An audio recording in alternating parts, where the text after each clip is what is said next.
Good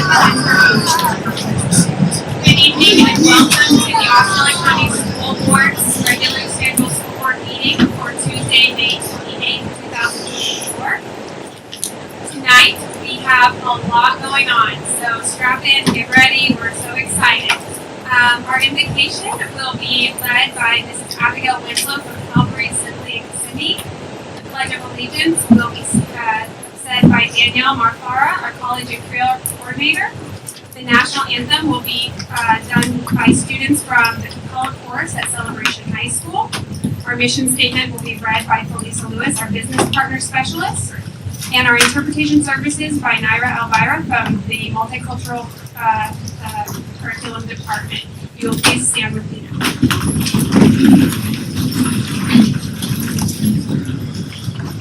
Ms. Winslow had an emergency. She asked me to step in for her. Let's pray.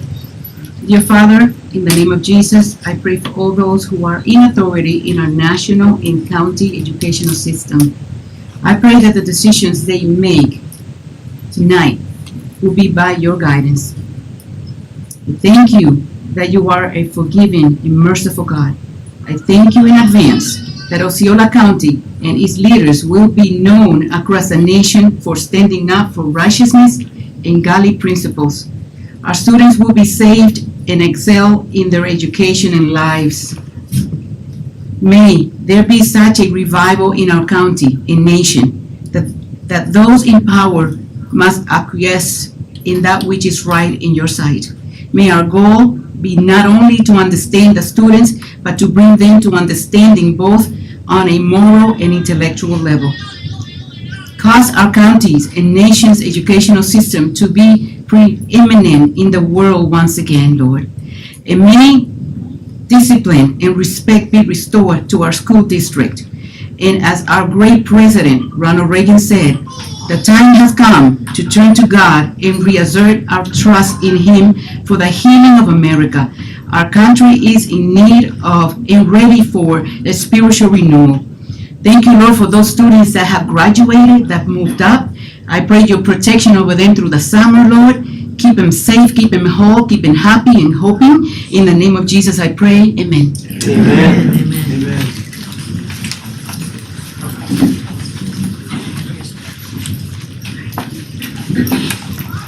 Please join me in the Pledge of Allegiance. I pledge allegiance to the flag of the United States of America and to the republic for which it stands, one nation, under God, indivisible, with liberty and justice for all.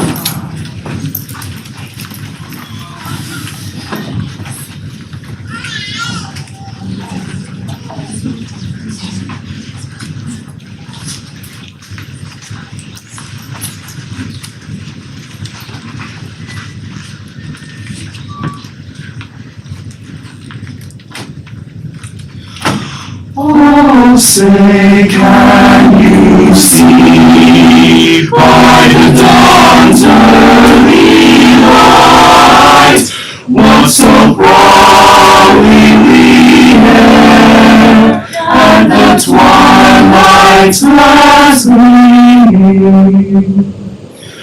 whose broad stripes and bright stars through the perilous fight o'er the ramparts we watched were so gallantly streaming, and the rockets had led the bombs bursting in air, gave proof through the night that our flag was still there. Oh, save us that star-spangled banner yet wave o'er the land of the free,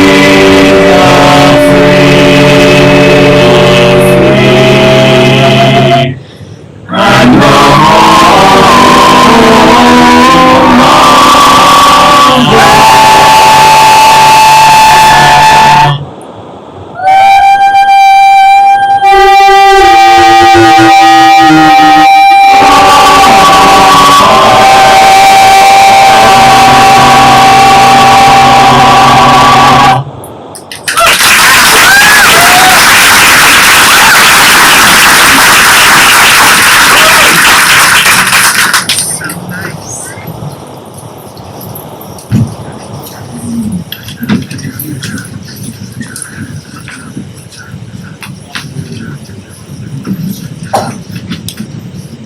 Good evening.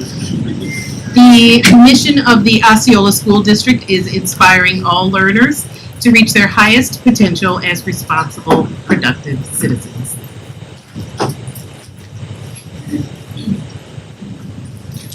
I am Naira Alvira and I'm here to provide interpretation services. Mi nombre es Naira Alvira y estoy aquí para proveerle el servicio de interpretación.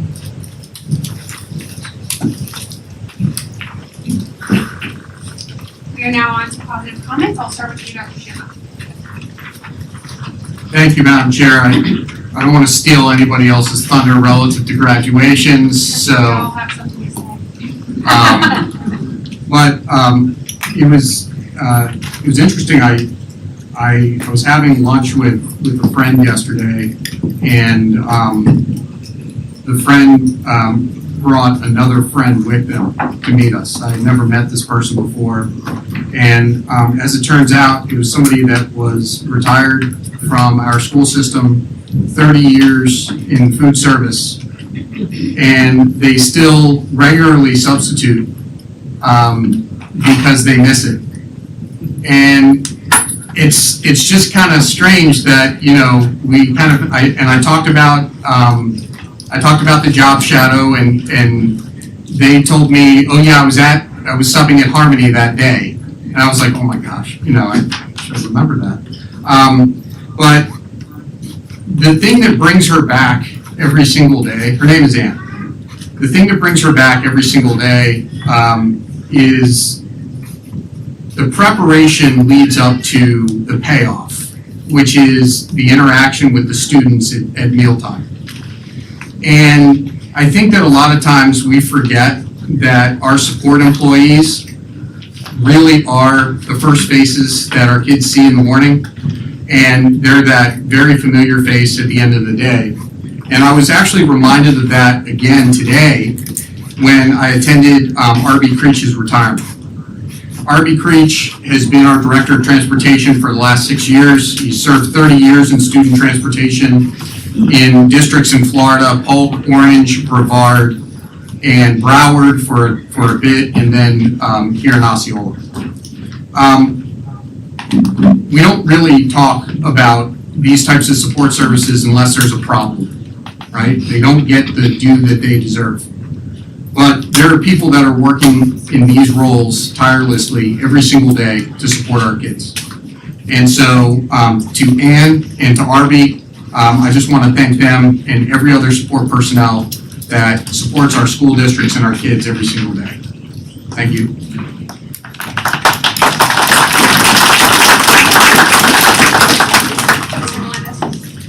Thank you, and I just really want to thank the relationship that we have with Osceola Heritage Park, because when I started looking at graduation ceremonies in other parts of Florida, they're outside in the humidity the whole entire time, and it's just, I can imagine how miserable it would have been just being outside in certain parts of the weather. So I do appreciate the fact that Heritage Park knows that we're graduating every year. They set aside that time with us and work out a good deal with us, because I can tell you, I know the amount of effort that it takes behind the scenes. So I want to thank all of our own staff too, that, you know, our technicians, community relations, our own staff, to make sure that this special day is truly special.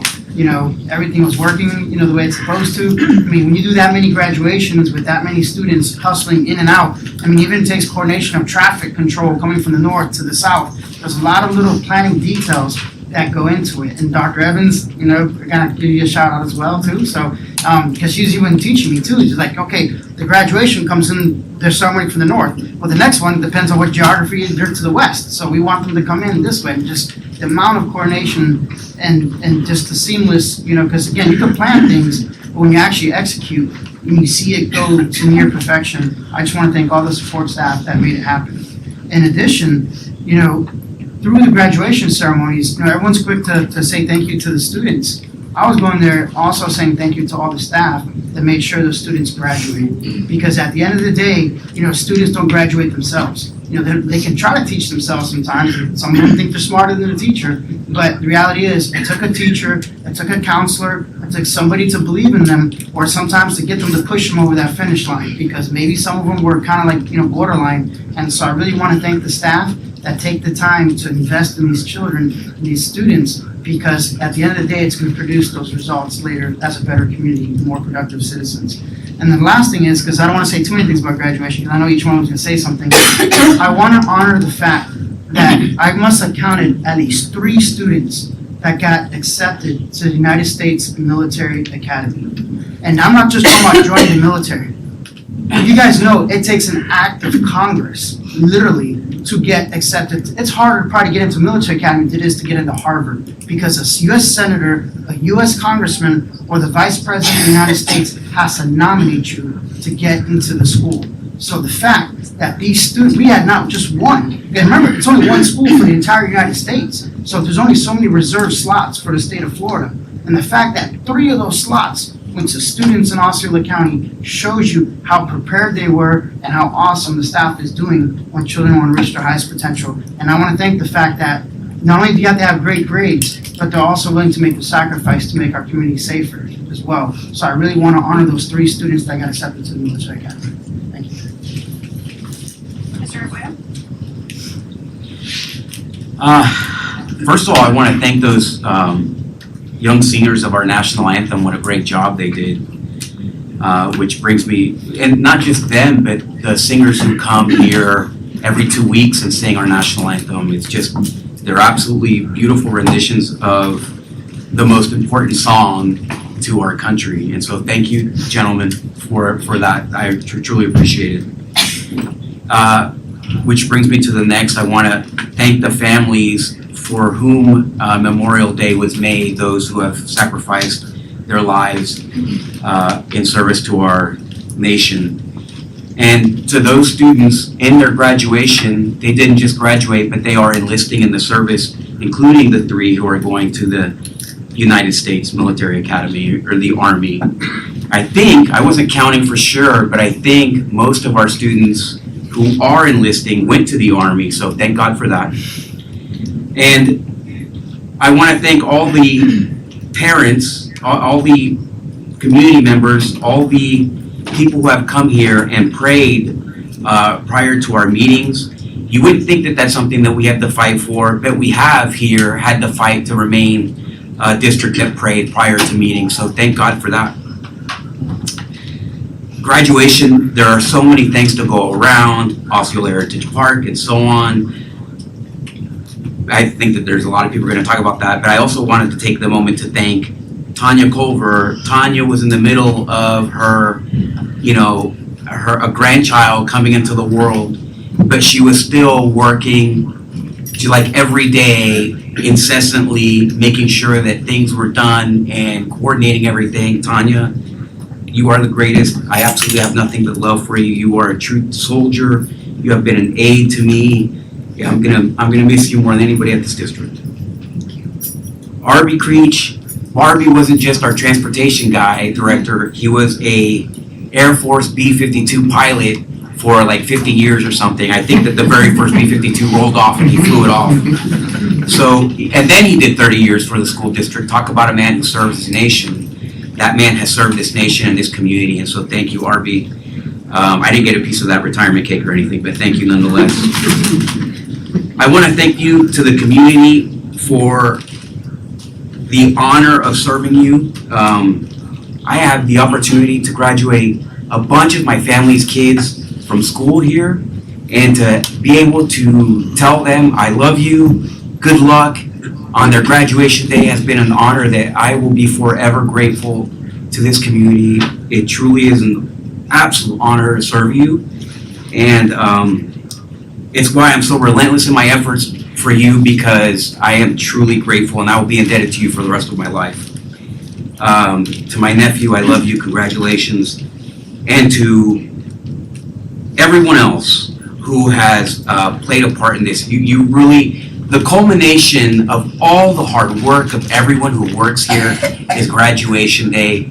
It's truly a wonderful experience, and I had the opportunity, which is to me, I have still been thinking about it. I had the opportunity to have, over the last 3 years, to say God bless you to thousands of our students, thousands of people making that transition from school to adult. And I'm just, to be able to say God bless you to each one of them, thousands of them, to me, is mind-boggling. It's the greatest opportunity to touch someone's life. So again, I won't be able to at the next graduation, but God bless you, and I love you all, and thank you so much. You truly are the most wonderful thing about this community. Thank you. Cynthia? Thank you, Madam Chair. So graduations were amazing, and I think we all kind of spoke a little bit about what we thought was great. But what I thought was great was that every graduation I attended was student-centered, and they were all different, right? So Celebration had their bagpipers, which is part of a community that always happens. We had Gateway with the change of the guard, and it was the president of the class who did that. So I just loved to see how every single principal was free and able to make that graduation special for each and every one of those students. And I was just, as usual, very happy and honored to be able to just stand and watch those amazing humans who have come through our school district, and just excited to see what they're going to do in the future. So always grateful for that. And principals, you all did such an amazing job with those graduations, making sure that every student felt special. So thank you for that. I just want to say one last thing, because it is probably the last meeting before summer, right? Is that correct? Yeah. So Mr. Todd, you a year ago were appointed to be the principal at Celebration High School. And I just want to tell you on behalf of the community, because I get calls that you have been, not as many as you, but I'm saying good calls. I wouldn't be saying that.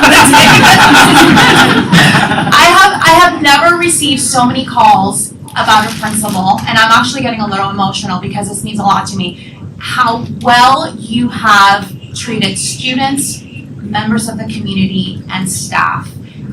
I just want to say thank you for putting everything, because I've seen it, that you've had into your new position, and really making sure that Celebration High School students feel special, that the parents feel heard, and that you have become part of the community in a year. And that is difficult to do. So job well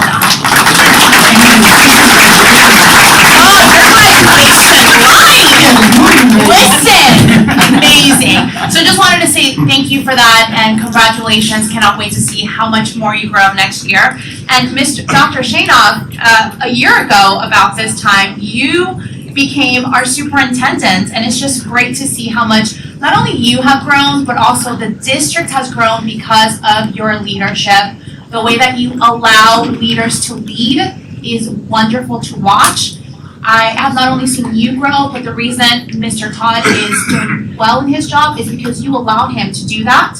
The reason that every assistant superintendent has done well at their job is because you allow them to do that. So thank you for coming into our district and saying, you know what, we're going to do things different, and I'm going to trust my leaders, and we are all going to be better for it. So I'm excited for the next couple of years, but I just wanted to congratulate you publicly for your first year with our district. So with that, I am done, Madam Chair.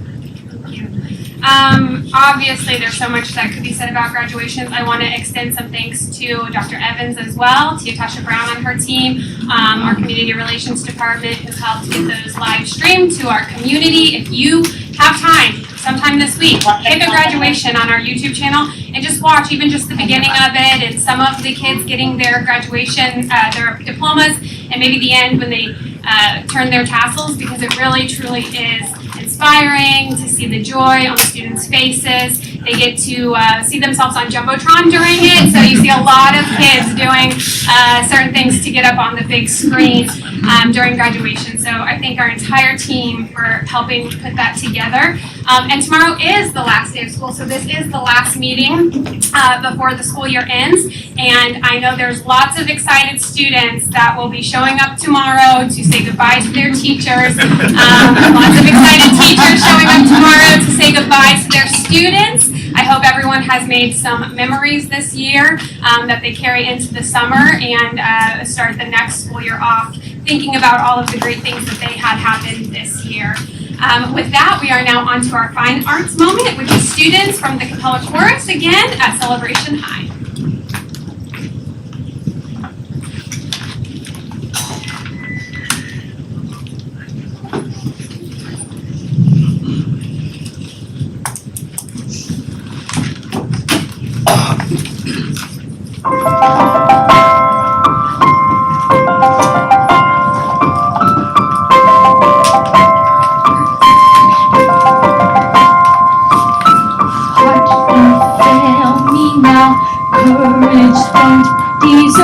don't turn back now that we're here. People always say life is full of choices, no one ever mentions fear or how the world can seem so vast. On this journey to the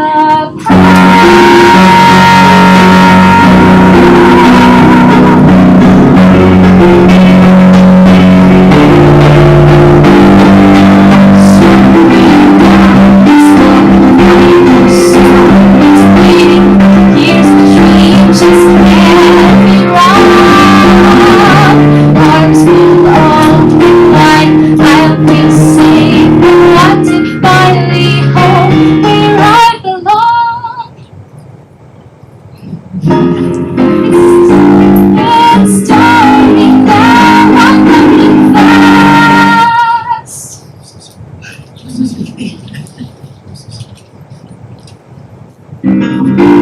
On this journey to the love,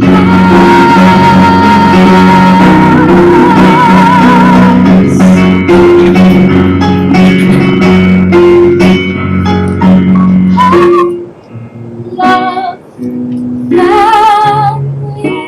There was once a time I must have had them too.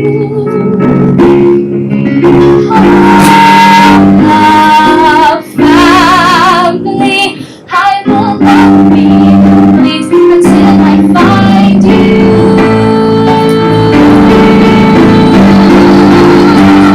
One step at a time, one move by another. Who's where this road may go? Back to who I was, on to find my future. Things my heart still needs to know. Yes, let this be a sign. Let this world be mine. Let it lead me to my past and bring me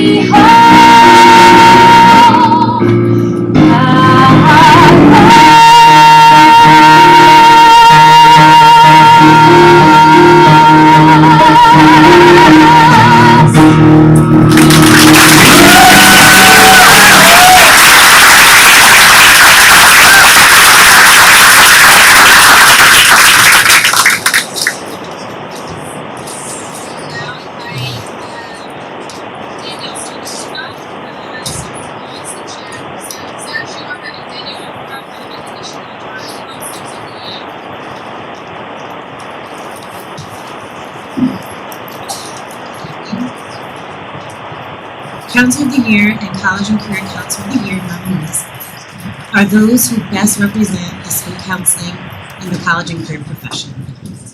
The nominees are voted by their peers and colleagues. Before we announce the winners, we would like to read to you their nomination summary.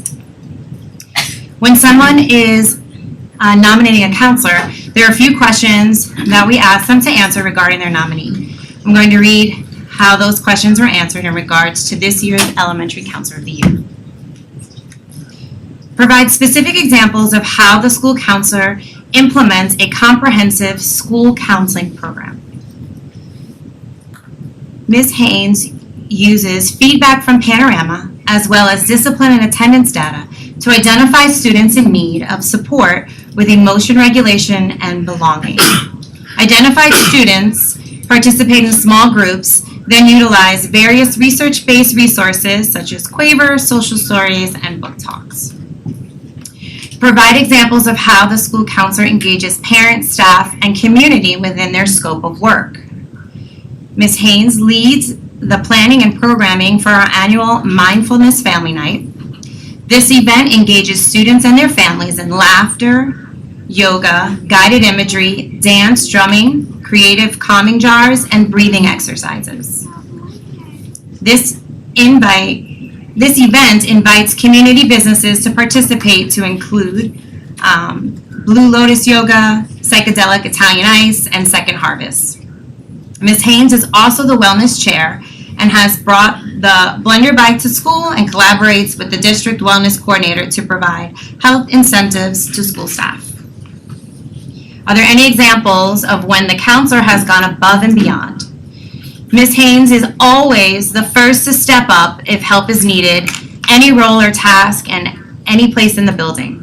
This year, she took on the yearbook in addition to wellness chair so that students would continue to have a yearbook. She has taken on the role of co-chair of PBIS so that the initiatives of the chair, are organized and clearly communicated to students, staff, and families. Lacey consistently goes above and beyond in her role, facilitating small groups with students to address various social and personal challenges. Her dedication to helping families navigate difficulties is evident through her coordination of family support initiatives and development of relationships with our students and families. Lacey also plays a pivotal role in supporting teachers, collaborating with them to create a positive and effective learning environment. Her commitment to implementing PBIS has significantly contributed to a more inclusive and respectful school culture. She also supports school-wide classroom initiatives such as Zello, Safer, Smarter Kids, and AVID. Lacey embodies the qualities of an exceptional school counselor, making a lasting impact on the lives of students, families, and colleagues alike. She engages all stakeholders consistently by being available to students and parents, visible and involved at school-wide events, and providing quality support and guidance to all families. Pretty impressive, huh? Osceola County's 23-24 Elementary School Counselor of the Year is Lacey Haynes.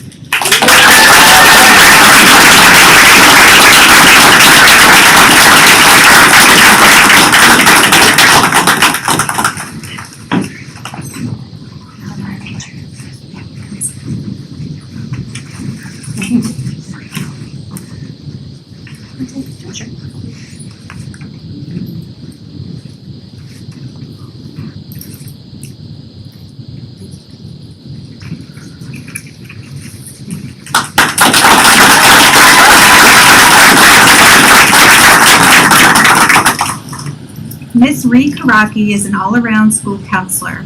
She handles all aspects for both middle and high school and is the lead counselor.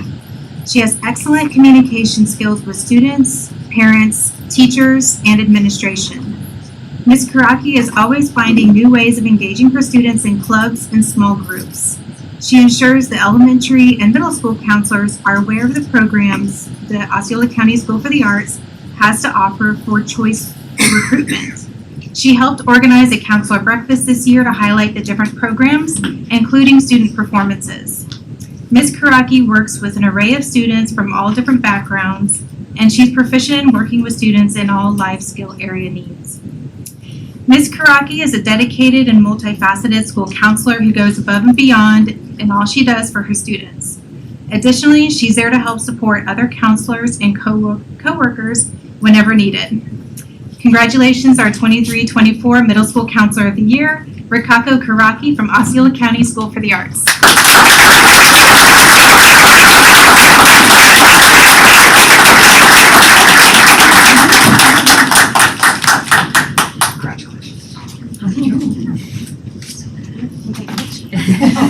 Congratulations.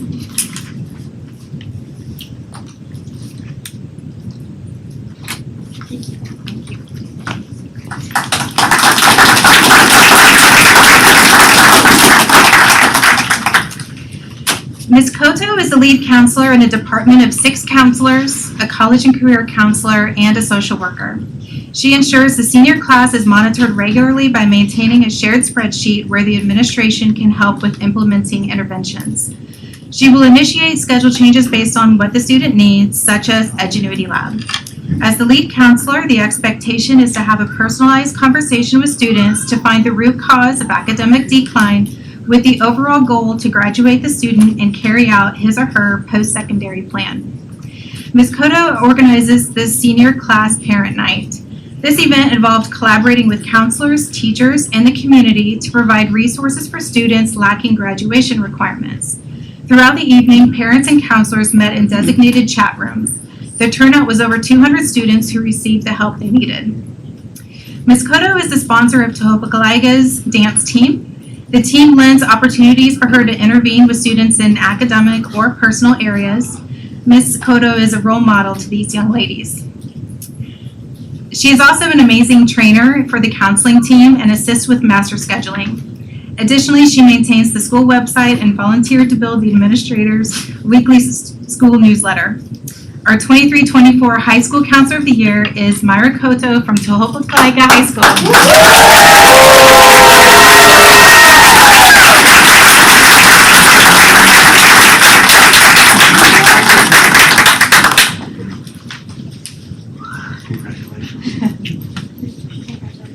Mr. Todd was shaking his head. Whole time. I understand.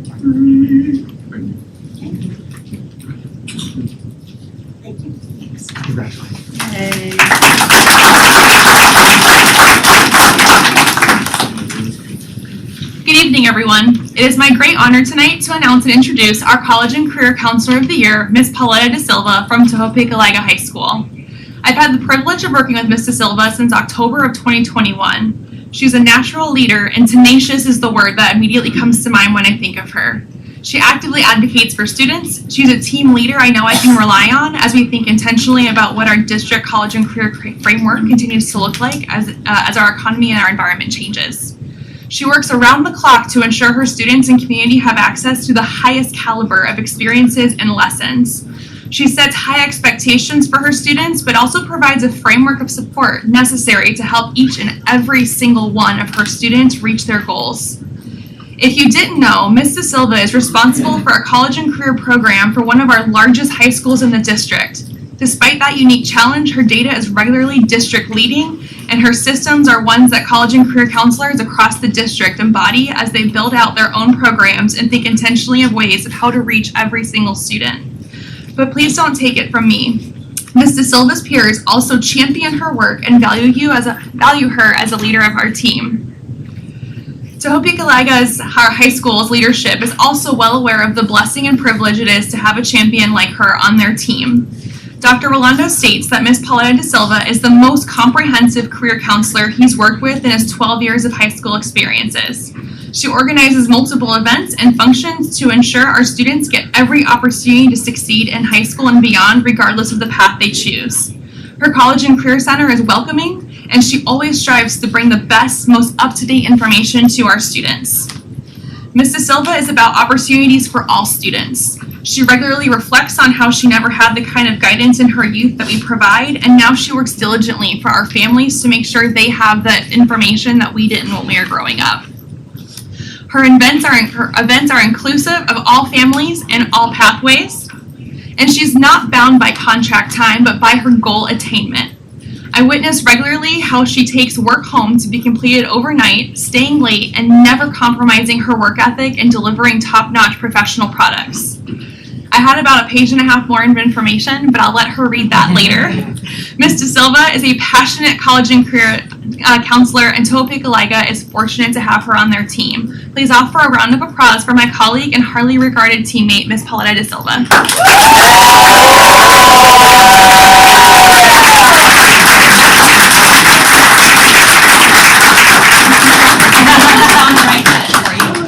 Thank you so much. Congratulations. Great job.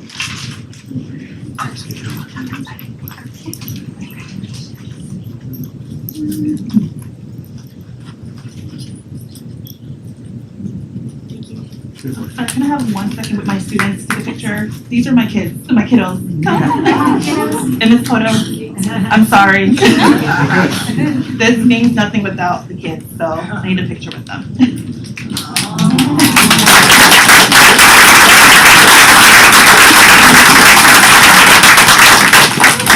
They're all graduating this year.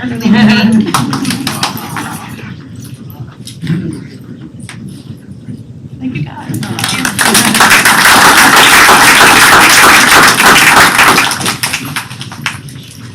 Next, I invite up Robbie Davis, our OASIS volunteer specialist, for the recognition of our 2023-2024 outstanding school volunteers. Good evening. I'm actually not Robin Davis. She could not be here tonight, although this is one of the events that she truly looks forward to, so I'm happy to fill in, and I hope to do her justice. I'm here to introduce our outstanding School Volunteers of the Year. This is a program by the State of Florida Department of Education, and it takes into account the donation of time and talent that people from our community of all ages decides to give to our schools. I myself am very, very happy to be here tonight because my initial contact with the Osceola School District was as an OASIS volunteer, so I'm happy to award these tonight. Our first nominee is, our first recipient is Claire Zimba from Celebration High School. She is our Youth Outstanding School Volunteer of the Year. And to read from the nomination form, Claire is someone who has strived in her 4 years at Celebration High School to bring out the best in the student body. Her role as student government president has allowed her to directly impact the positive culture of the school. She created a positivity week, allowing students to express themselves and change the stigma of mental health. She helps to raise $2,000 for breast cancer research. Claire founded the People, Earth, and Animals organization that raised $1,300 for relief in Ukraine, an effort that was recognized by UNICEF. Claire also volunteers with Disney's Wilderness Preserve and Broken Tree Ranch, working and caring for animals, and was a Disney volunteer ambassador for cancer marathon runs. In her spare time, she is a College Board SAT peer tutor for students online and speaks to incoming Celebration High School IB students and their parents about what the IB program can do for them. Claire is an outstanding individual who represents so much of what our Osceola School District strives for young people to be: caring, compassionate, and empathetic to others. And so, Board, I present to you our Youth Outstanding School Volunteer of the Year, Ms. Claire Zimba. If you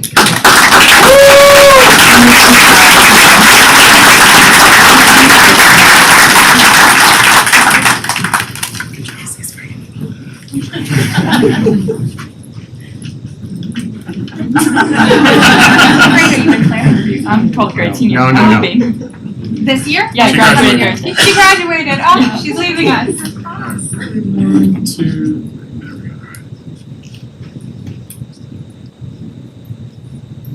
Where are you going to school? Duke. Ah, Duke. Wow. Congratulations.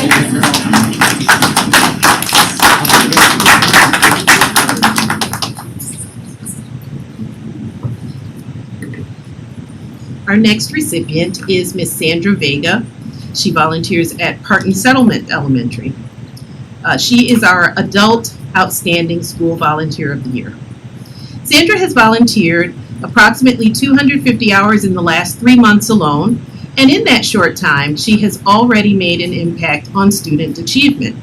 She has moved the school's Positive Behavior Interventions and Supports, PBIS, store and organized it in a new location.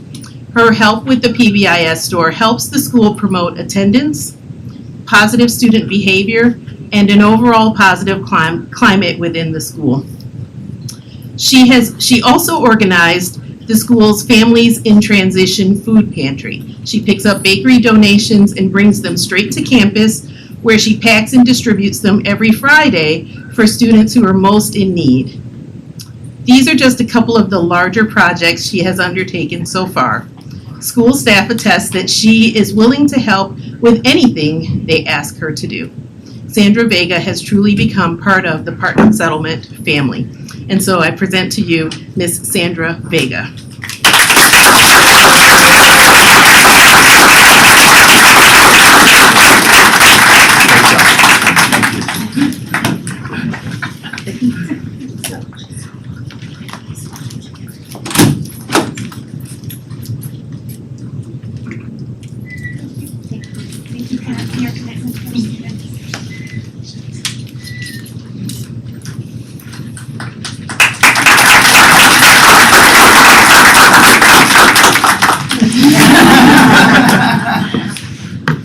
I said I would try my best, but it always happens.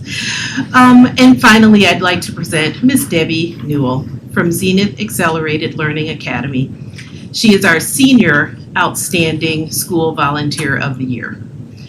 Ms. Newell was a longtime employee of the school district back when she started the Creating Opportunities for Parenting Education, or COPE, program in support of young ladies who were new or expectant mothers. Over the years, the COPE program has grown, and Ms. Newell continues to be a stalwart for the program. She oversees the community donation room on the Zenith campus, receiving weekly donations from individuals, from the Celebration Foundation, and from the Central Florida Food Bank to help support students and the local community. She mentors, feeds mothers, and truly cares for the young ladies who need her guidance. Food for the weekend, clothes for younger siblings, a kind word, or a reassuring hug. Dr. Studley and his team describe Debbie as a gem. She never takes credit for any of the wonderful things she does for the students.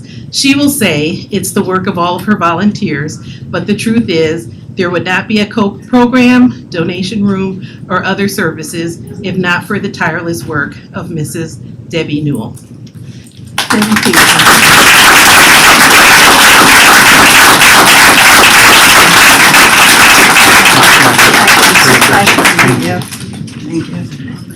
The entire Newell, Morris, McCormick family, all serve our community well. Yes.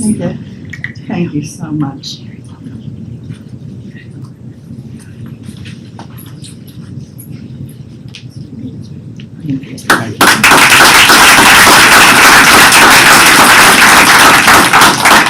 In addition to tonight's recognition, these three volunteers' names will be submitted by Dr. Shanoff for the State of Florida Department of Education's 2024 Outstanding School Volunteer Award. Thank you all so much, and thank you, ladies, for your dedication to our students. I invite you to stay because now you're doing our chamber CTE for culinary donation for CTE culinary and hospitality programs. All right. As our Hello, business I'm partner Felisa session. Lewis, not Robin Davis. Yes, bear with me.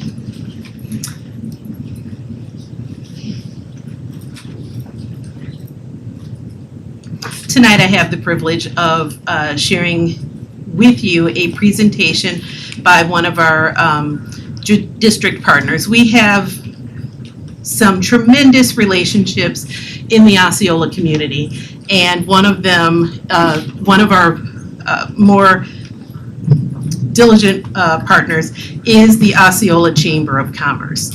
They are here tonight to work to dedicate funding to one of our programs, namely CTE, Career and Technical Education. And so I did not prepare a speech for this because Mr. Tim Burdett, I have one for you, so it's okay.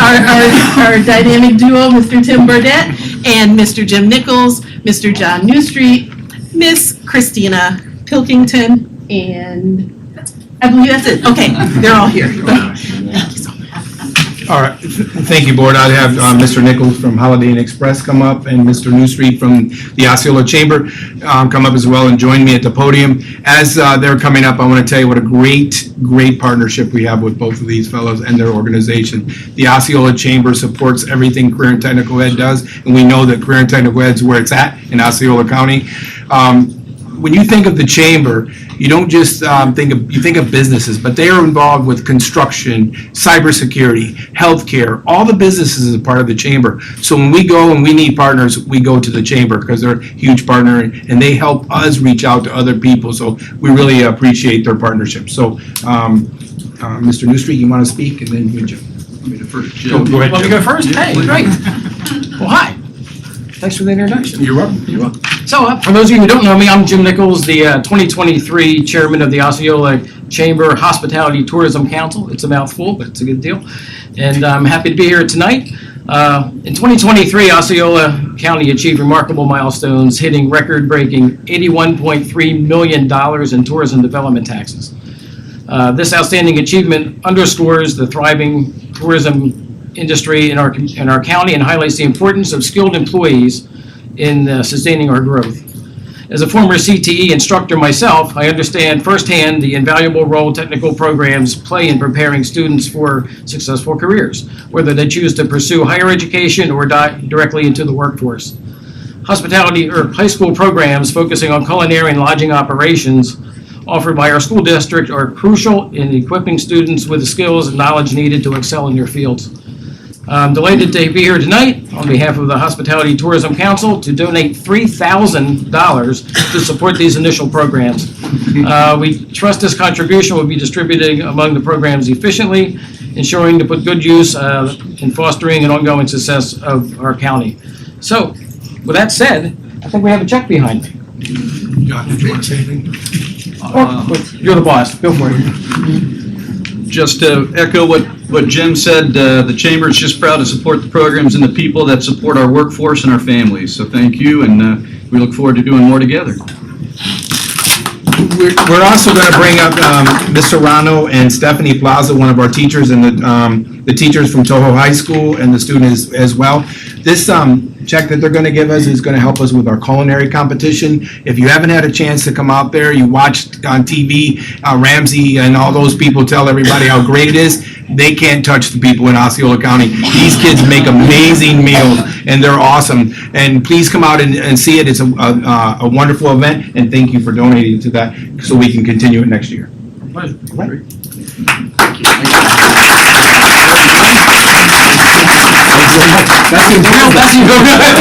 Thank you. Oh, no, I'll catch the big one. I was going to endorse it. Thank you. Thank you so much. Yeah, come on. You have to hold it. There you go. Thank you so much. You got it.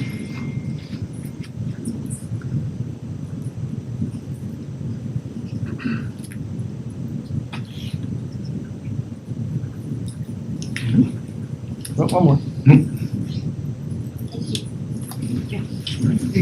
Thank you so much. This is one amazing teacher that Thank you. Thank you so much. Just trying to get your attention. Oh, yeah. I would say we want to go to the competition, so just send them. Oh, yeah, we will send you, yeah, absolutely, yeah. Oh, okay. You got the real. Competition meeting or competition? Next up, I invite Danielle Marfara back to the podium for recognition of FAFSA partnership with Educational Opportunity Center.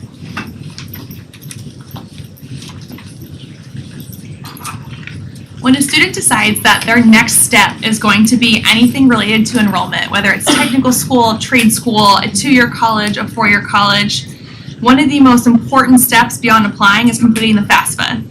Today, we want to acknowledge the work of our partners, the Educational Opportunity Center. This team goes into our high schools to assist our college and career counselors and our Valencia transition coaches with our students' free application for federal student aid, otherwise known as the FAFSA. This application is done in a student's senior year and then every year after they're enrolled in any technical school, 2-year college, or 4-year college as their first line of defense in obtaining scholarship funding and offers of financial aid. The Educational Opportunity Center has been providing FAFSA help for Osceola schools for over 10 years. When they meet with our seniors, they explain the importance of the FAFSA and why it is important to complete. They discuss the difference between grants, loans, scholarships, and work study. They offer workshops to our families and our students on the financial aid process for those wanting to attend technical schools, colleges, and universities. And they provide any other relevant college and career information that might help that student. The Educational Opportunity Center officially came on board in the 2019-2020 school year. Since their onboarding, we've seen a 10% increase in our district FAFSA completions, going from 51% in the 19-20 school year to 61% by the close of last school year. The 24-25 FAFSA underwent substantial changes this year, making more students than ever before eligible for Pell Grants and federal loans should families and their students decide that they want to accept them.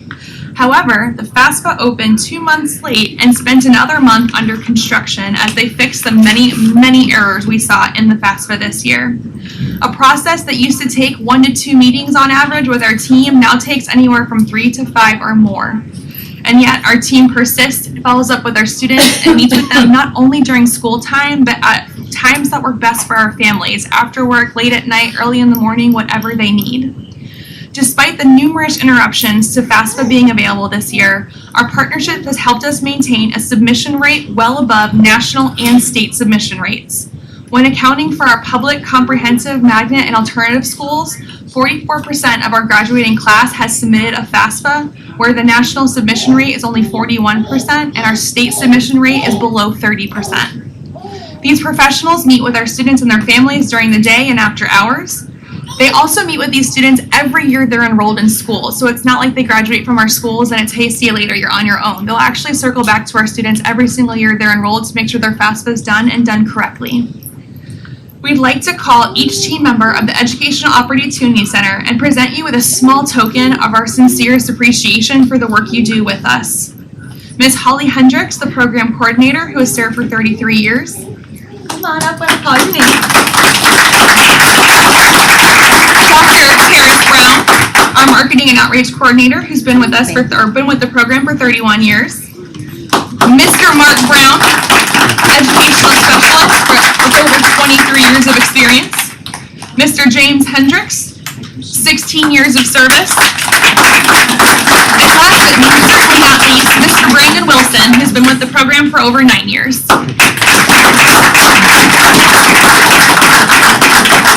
Thank you so much for what y'all do. We couldn't do what we do without you. No problem. Thank you.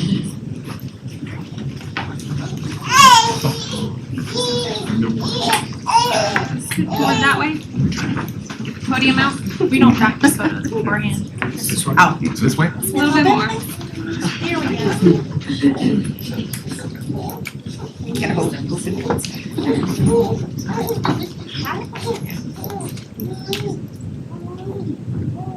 Thank you. Thank you.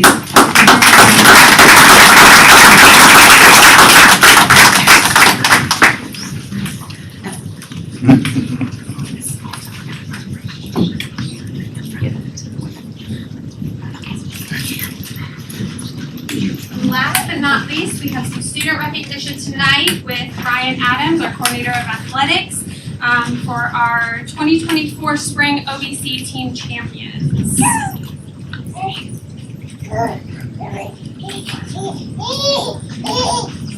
Good afternoon, everyone. We have some athletes waiting in the hallway. They're very excited to come out here, but in the meantime, before we do that, I did want to recap a little bit that happened this year in athletics and share with you some of the success that we took place in our high schools. This year, we had 74 student athletes who have signed to continue their athletic opportunities in college out of our senior class. Very excited for them. We had 7 individual state champions this year. We've already recognized them earlier, but we had 1 from Harmony and 1 from Liberty, 2 from Osceola, and 3 from St. Cloud. Very exciting news to share. We had shared this with Dr. Shanoff in the awards night we held earlier, but our average GPA for Osceola County Schools for all athletic teams this year was a 3.214. Poinciana making the largest jump, going from a 2.995 to a 3.045. Harmony won the Academic Cup with an overall 3.426 GPA, winning 11 titles out of the 25 opportunities. And out of 99 schools in 7A, they finished 9th overall with a 3.426 that included all sports, all seasons. St. Cloud finished 18th and Celebration finished 33rd.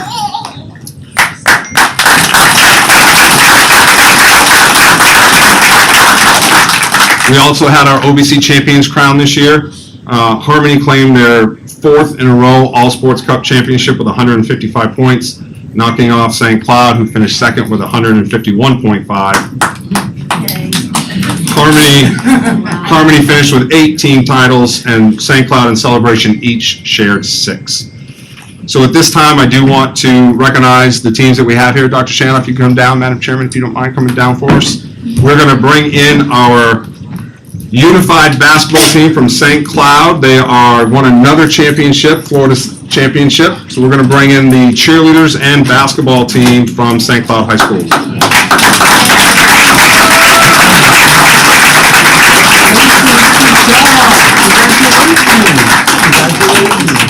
Oh, nice job,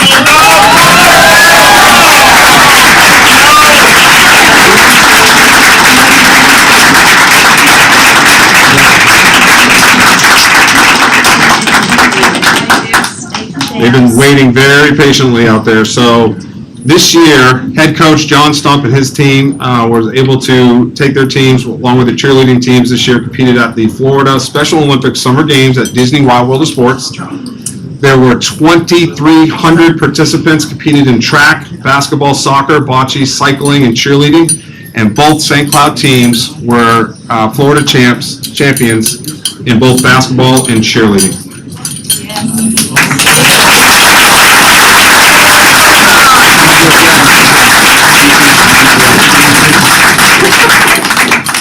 We're going to squeeze in a little bit and see if we can, it's a different trophy, but that can work. It can work, absolutely. I can get in the front. Here we go. Connor, you just got to be in the back, so we got to make sure you don't want to. You want to hang with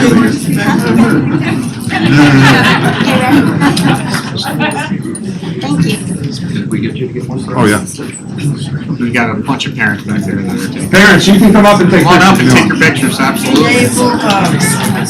Here we go.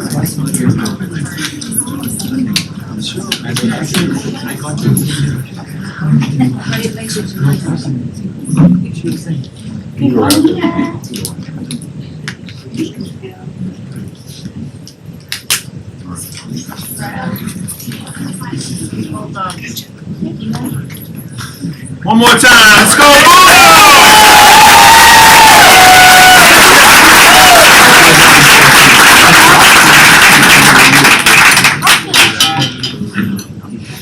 All right, you guys are good. Congratulations. Great job. Thank you. Thank you. Great job. Thank you.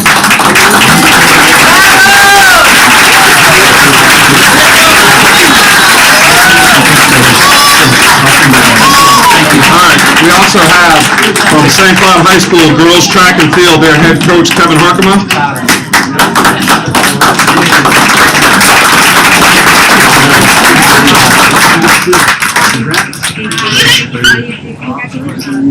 Normally we have more participants in track and field, so this is okay. This year, St. Cloud not only won the girls OBC championship, it is their first OBC title since 2018, their seventh title since 2011. They had district champions this year advancing to regionals. Kyler Perez in the 800, their 4x800 relay team advanced. Hannah Klein in the high jump, and Sophia Hauser in the pole vault clearing 10 feet 4 inches. So congratulations, St. Cloud.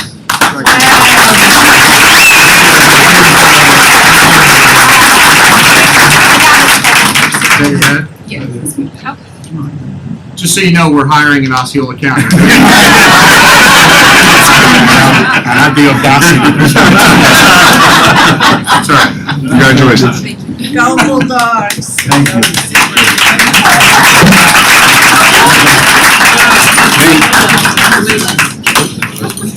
Yeah, you're good. You can go.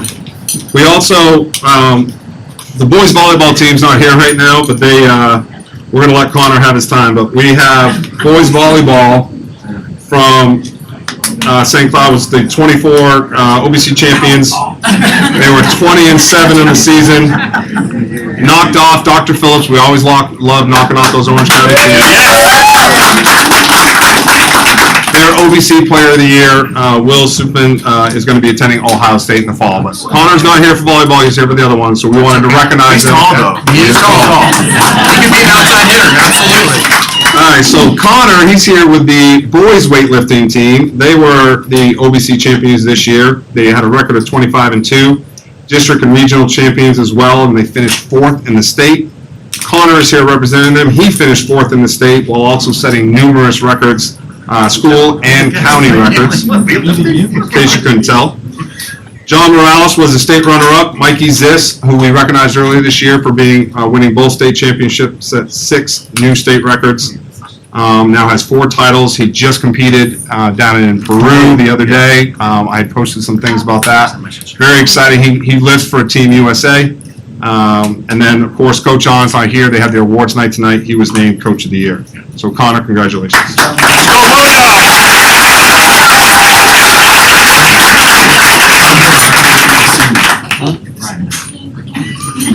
I'll fix this. Huh? Well, yeah, of course it is. All right, we have from Celebration High School their boys and girls tennis team. Head coach Rachel Holt.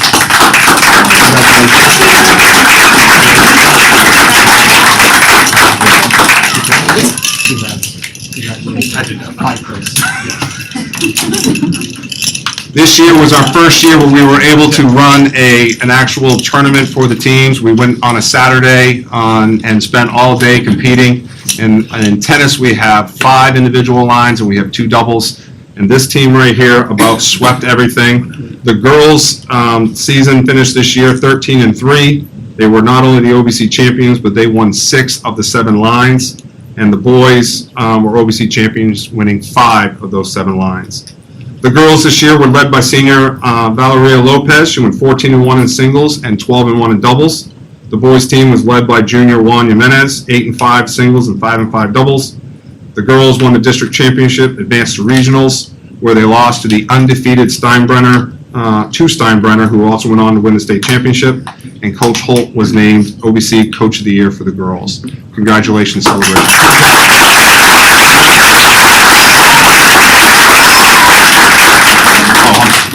Got you. For the picture. You've already got like all the other ones, so we're just the parents that want to come up? Yeah, they're sliding in on you.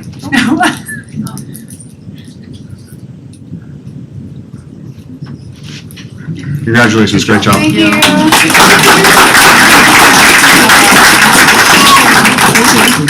Thank you. You're good. You can right up there. All right. The next 2 teams from Harmony are not here, but we wanted to make sure we recognize them. We do offer fishing. Their team, led by Sam Fletcher, was the OBC champions this year. And flag football, their head coach, Paul Strock, their team finished 13-4, were OBC champions, district runner-up. They advanced to the regionals as an at-large, capturing the 3 seed, and then they advanced to the second round, eventually falling to Martin County. Their team was led by junior quarterback Martha Edwards. She threw for 3,200 yards and 46 touchdowns. Junior Kinsey James had 875 yards receiving with 11 touchdowns. And senior Alex Means led the way on defense with 68 flag poles and 5 interceptions. They couldn't be here tonight, but we wanted to make sure we recognized them. So congratulations.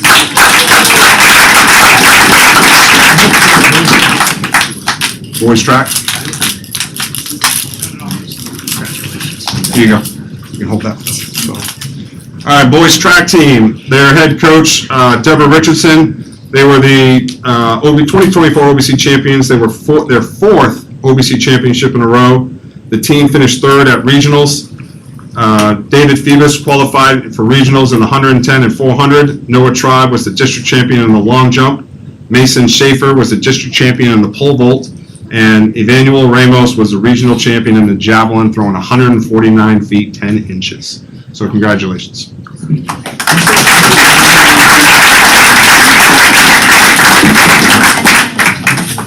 Next, we have softball, and their entire team almost is here, which is great. Great job. Congrats. Where'd the other ones go? Maybe they were the other players. Okay. Softball, head coach Kristen Mindrup. 11-11 on the season. OBC champions defeating their rival, St. Cloud. St. Cloud was not happy I put that in the notes, but we wanted to throw it in there for them. The team advanced to regionals with a district runner-up, losing in the first round at Centennial High School. Their team was led by Lindsey Green, who recorded 114 strikeouts while batting .483. Emerson Aslan batted .458, while Jade Allen was .443. And Natalie Booth had a perfect fielding percentage with 123 putouts while being behind the plate. Congratulations, Harmony. Thank you.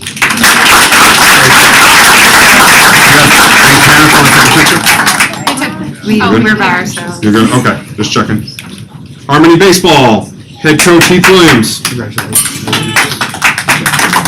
And son. Bat boy. And a great bat boy at it. Bat boy? Good job. All right, Harmony Baseball, 18-12 on the season. Not only did they claim the OBC championship, it is their 2nd in a row and first since 2014, but they've won 2 in a row now. District champions defeating Osceola 8-0 in the final, advancing to regionals. They won their first game. They defeated Treasure Coast 4-3. Then they knocked off the number 1 seed Jupiter 10-6. eventually falling to Vero Beach, driving all the way down to Vero, having a 2.5 hour delay. And what time did the game actually get over? After midnight. It was after midnight, right? So I left and got all the way home before the game even started with the way that the weather pattern had come through. Anyway, their season, their team was led by Samuel Castillo, 333 average with 6 home runs. Isaiah Santiago, 346 average with 1.31 ERA. Evan Christ, who had a 2.86 ERA with 29 strikeouts. Ismael Rivera, 3.23 ERA with 39 strikeouts. Harmony Baseball.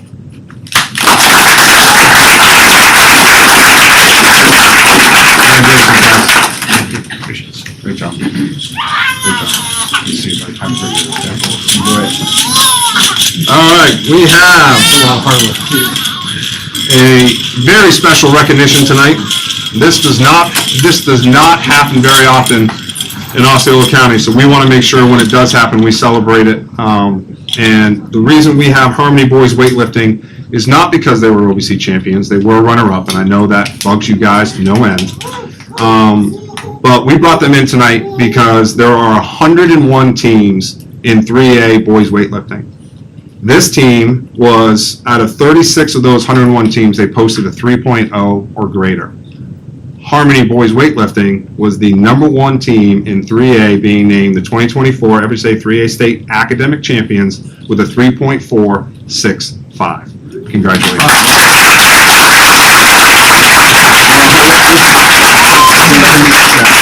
Turn it around the other way. There you go.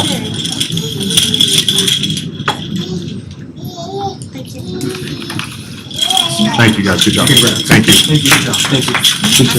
Good job. Make sure you get that plaque when it comes in. Okay? Good job. Thank you.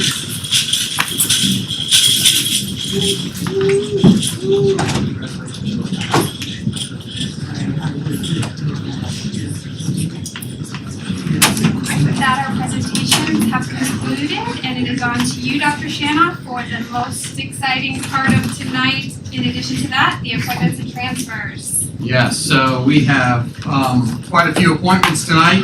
Very excited about the folks that are joining our team. Let's go ahead and get the party started with Dr. Lisa Karsinski. Dr. Lisa Karsinski will be our new Chief Academic Officer with your approval this evening.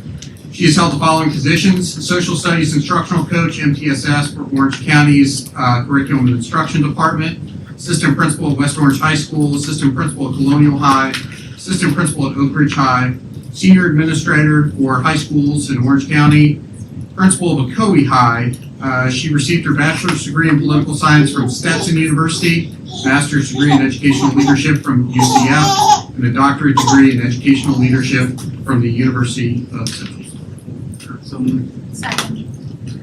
I have a motion by Mr. Arguello, second by Ms. Castillo. All those in favor? Aye. All those opposed?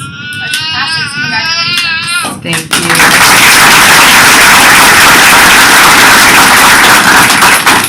School board members, I want to express my gratitude for the opportunity to serve as Chief Academic Officer for the School District of Osceola County. Thank you for entrusting me with this responsibility. I'm excited to work hand in hand with each of you to drive positive change and ensure the success of every student under our care.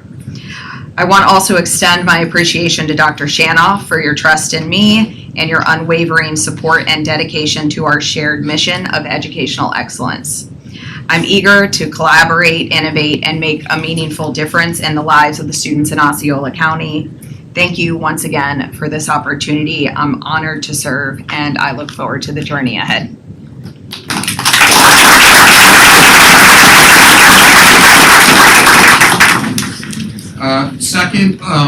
Second appointment for your approval is Dr. Gabriel Barrio, Assistant Superintendent for Student Services.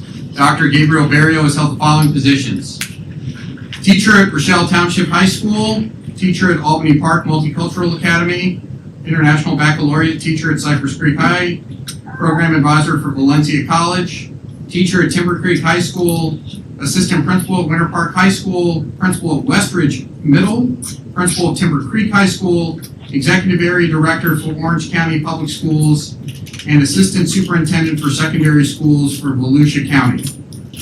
That's exhausting. He received his bachelor's degree in history from Northern Illinois University, a master's degree in educational leadership from UCF, and a doctorate degree in education from UCF. Motion approved. Second. I have a motion by Mr. Melinda, second by Mr. Castillo. All those in favor? Aye. All those opposed? Motion passes. Congratulations. Thank you.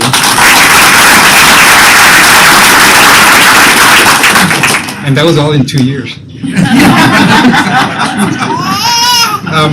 Madam Chair, Ms. Cahoon, board members, Superintendent Dr. Shanoff, thank you for this opportunity. I'm excited to be here tonight and to be part of the Osceola team. I'm excited to meet everybody I've met today and everybody I'm going to meet and all the familiar faces that I've known from the past.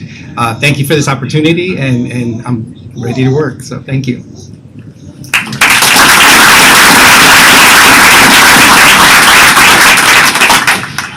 The next appointment for your approval is Steve West for Director of Maintenance.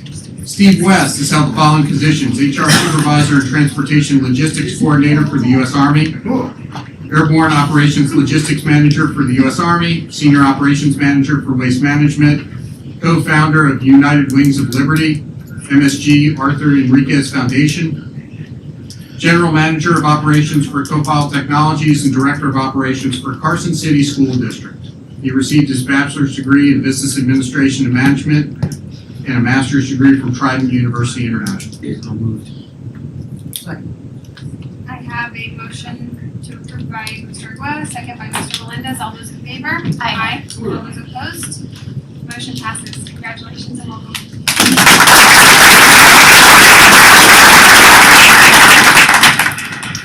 First and foremost, I'm grateful and honored to accept the role of Director of Maintenance with the Osceola County School District, an organization that has set the highest standard in educating our children. With 24 plus years of operational management, I am confident that my experience makes me an ideal fit for this role, as well as a reliable and effective senior leader. I bring a vision-driven approach to decision-making, strategic planning, and tactical implementation, all of which aims to enrich our talented and professional team. With the greatest amount of gratitude, I would like to thank everyone involved with the hiring process, including Mr. Noble, Dr. Allen, Mr. Sharma, and I know Mrs. Torres also, as well as the Board of Directors, Madam Chair, and Dr. Shannon. Not to mention my family. I wouldn't be half the person I am standing before you without my lovely wife, Jill. Some of you got to meet her earlier, so. In the meantime, I look forward to meeting everyone and doing a great job for this community. So, thank you.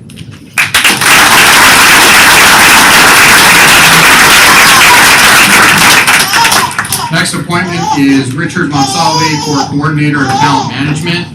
Richard Monsalve has held the following positions: National Director of Career Development Course for Marine Corps Recruiting, Regional Director of Talent Acquisition Operations for Marine Corps Recruiting, Director of Career Services for Universal Technical Institute, Supervisor of Employee Relations and Recruitment for SDOC, and Director of Talent Acquisition and Retention for UCP of Central Florida. He received a master's degree in HR from Rollins Company. So moved, in spite of the Marine Corps thing. Second. Good evening, and thank you. I have a motion by Mr. Arguello, second by Ms. Castillo. All those in favor?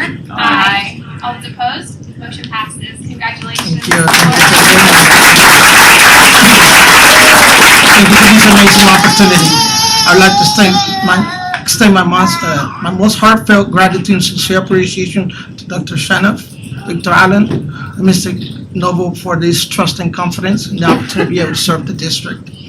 A special appreciation and my deepest respect to the entire transportation department, which I was part of in the past, and the relentless dedication of professionalism in providing safe and reliable transportation to so many students every day.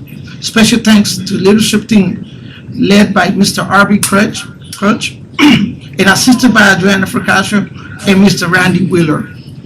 When I was hired initially, they welcomed me and they took the time to teach me and show me the intricacies and the challenges involved in transportation. And when the time was right, You were willing to listen and my recommendations, suggestions, and you were active partners in the solutions that we came up to those problems. I'm excited about this new opportunity and to be part of a team of dedicated professionals serving our community. I can go home tonight without thanking my wife's support. Her passion for teaching inspires me every day. Lastly, as a veteran, I would like to thank the district for recognizing the value of all veterans. Over 200,000 veterans transition every year to society. They bring great value to society, and I stand here today because of their support. And on behalf of them, I commit to giving my best each and every day. Thank you.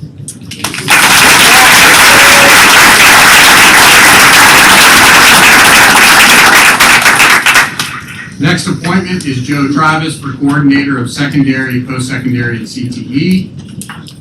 Joe Travis has held the following positions: Dean Teacher at Cypress Creek High School, Assistant Principal at Lake Brantley High School, Principal of Oviedo High School, and CTE Resource Specialist. He received his bachelor's degree from the College of Business from Florida State University and a master's degree in Educational Leadership from National Louis University. So moved. I have a motion by Ms. Castillo, a second by Mr. Arguello. All those in favor? Aye. All those opposed? Motion passes. Congratulations.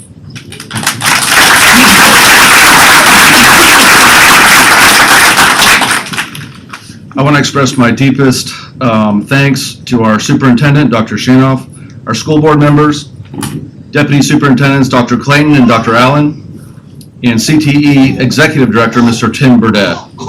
Also, thank you to my wife and our 3 daughters for always supporting my career aspirations. I'm truly delighted to accept this new position and very excited to begin this journey of creating new opportunities for students in our dual enrollment programs. Thank you very much from the bottom of my heart.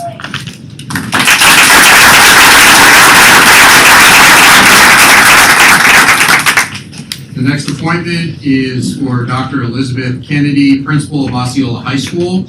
Dr. Elizabeth Kennedy has held the following positions: Teacher for the Osceola School District, Florida Virtual School, Hillsborough County Schools, and Pasco County Schools, High School Dean and High School Assistant Principal in Orange County, Senior Administrator for Accountability and Improvement for Orange County, and Director of Curriculum and Instruction for Martin County. She received her bachelor's degree in communications from Stetson, a master's degree in educational leadership from UCF, and a doctorate degree in educational leadership from Northeastern University. Second. Motion by Mr. Arguello, second by Ms. Castillo. All those in favor? Aye. All those opposed? Motion passes. Congratulations.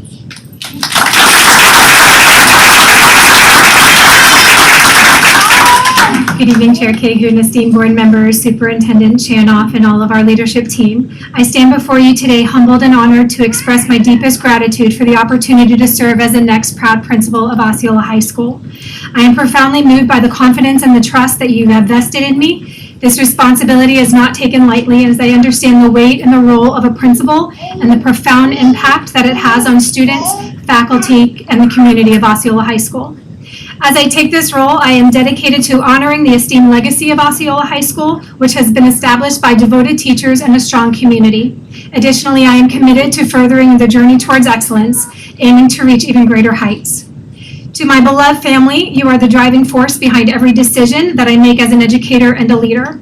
Aiden and Ella, remember to always reach for your goals and surround yourself by people who will be your greatest cheerleaders. To my dear husband, Dwayne, I express my deepest gratitude for being an exceptional partner and father. Your unwavering love, support, and selflessness has been the foundation of our family's strength. Thank you all from the depths of my heart for this extraordinary privilege, and I am eager and enthusiastic to embark on this journey. And go Cowboys!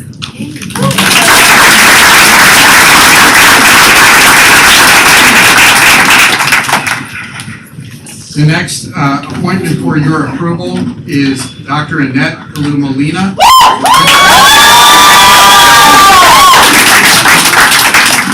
I think she brought a cheating section.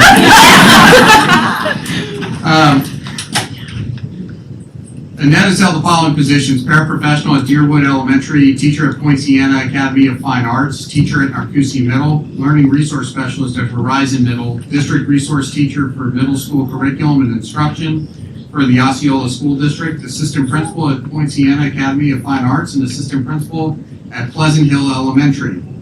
Ooh, wow. She received her bachelor's degree in criminology from the University of Florida, a master's degree in curriculum and instruction from the University of Phoenix, and a doctorate specialist degree in education from Nova Southeastern University. So moved. Second. I have a motion by Mr. Arguello, a second by Ms. Castillo. All those in favor? Aye. All those opposed? Motion passes. Congratulations.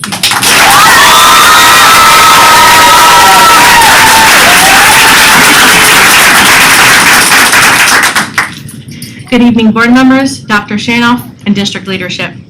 It is a deep sense of gratitude and responsibility that I stand before you honored to accept the role of principal at Koa Elementary. First and foremost, I thank God. To my mom and dad, thank you for instilling the importance of education in me and always supporting me.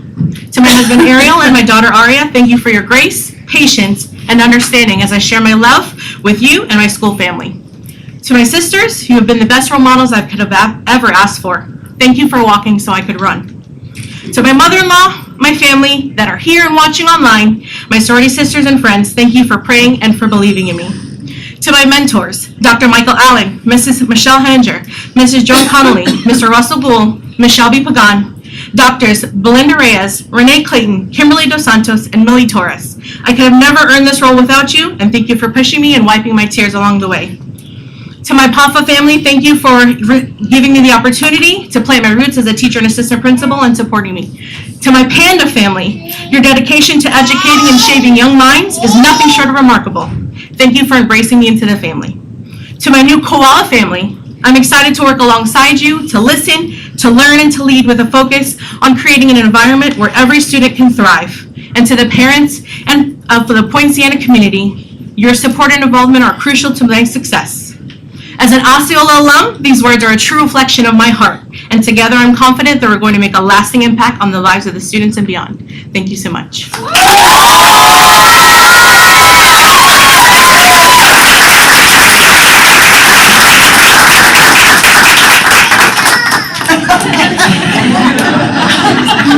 The next appointment for your approval will be Tanya Walker, principal of New Beginnings.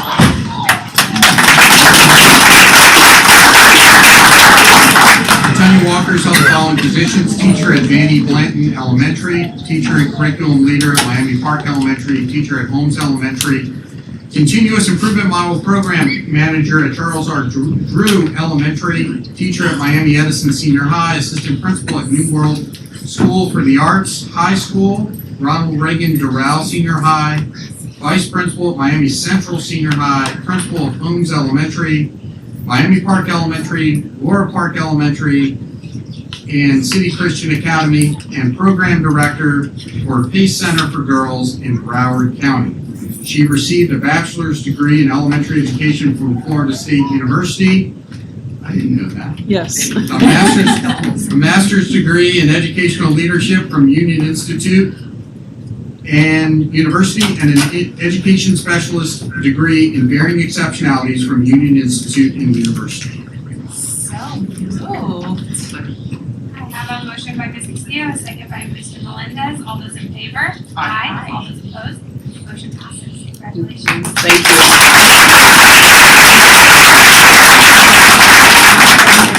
Good evening, Dr. Shanoff, Madam Chair, board members. As an external candidate identified for the principal position at New Beginnings Educational Center, I stand before you as a byproduct of Miami-Dade County Public Schools and its vast and thorough leadership training throughout the years.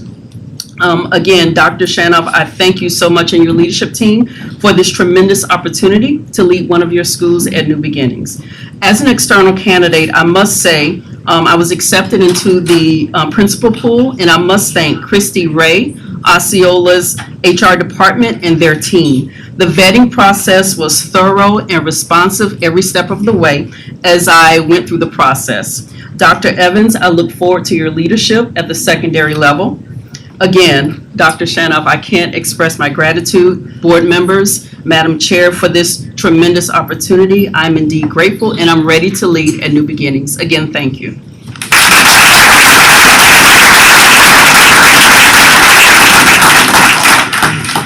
The next appointment for your approval is Melissa Ortiz, new principal at Sunrise Elementary School.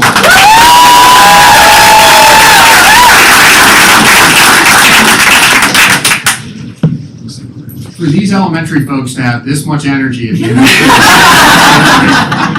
That's how we do it. That's how we roll. Melissa Ortiz has held the following positions: teacher at Pleasant Hill Elementary, academic coach, testing coordinator at Neptune Elementary, learning resource specialist at Highlands Elementary, and assistant principal at Parton Settlement Elementary. She received a bachelor's degree in elementary education from the University of Central Florida and a master's degree in educational leadership from Stetson. Second. I have a motion by Mr. Melendez, a second by Mr. Arguello. I want to say I wish I could have motioned it because I worked side by side with Ms. Ortiz, so I know firsthand what she can do in our classrooms and in our schools. All those in favor? Aye. All those opposed? Motion passes. Congratulations.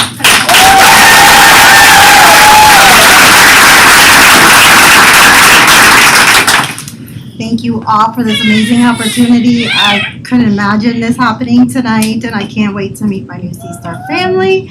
Want to thank all my cheerleaders along the way, my parents who are watching, I didn't forget this time, and my sister, my brother, and my niece, and especially my husband and my boys who are here today, and my Parton family who were screaming. So I definitely cannot wait. Thank you so much.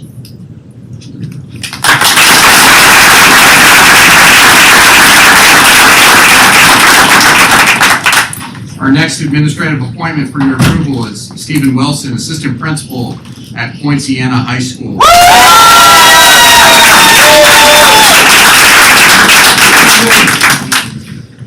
I see Poinciana cheering and Liberty crying.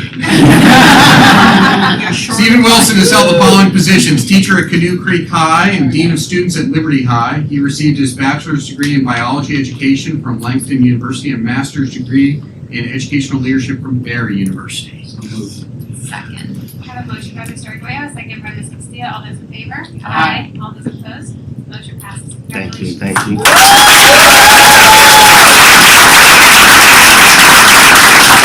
I would first like to thank God. Without him, I wouldn't be able to be here. Secondly, I would like to thank the school board members. I also like to thank Dr. Shanoff, and also, of course, Dr. Evans, and of course, my mother, and of course, my child who keeps screaming for me. And last but not least, I would like to thank Dr. Harris. Dr. Harris is the reason why I'm here today, as she continued to push me throughout my journey to become an administrator. And if it wasn't for her, I would not be standing here today. So, of course, I would like to end my thank yous with Dr. Harris. Thank you so much, everybody. Thank you.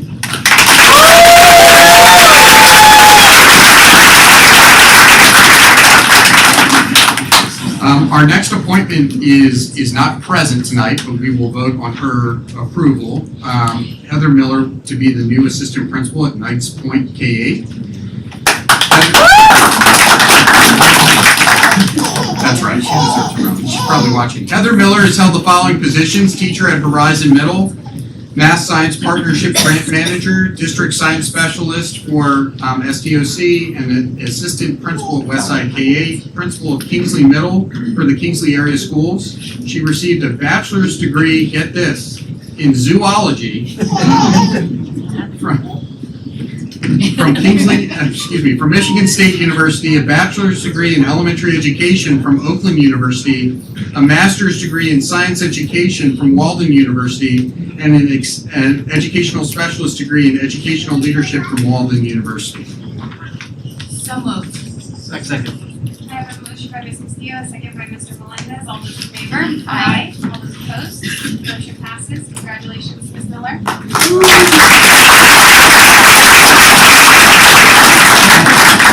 We have one transfer that I'd like to announce. Amanda Smith, who's currently the assistant principal at Martusi Elementary, will be transferring to be the assistant principal at Voyager K-8. With that, we are done with our appointments and transfers. So if you are here for that and you want to leave at this time, I invite you to do so now.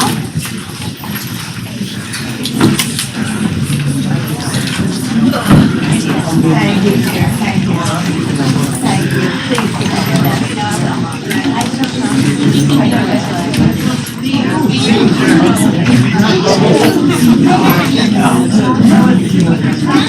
I'll take it.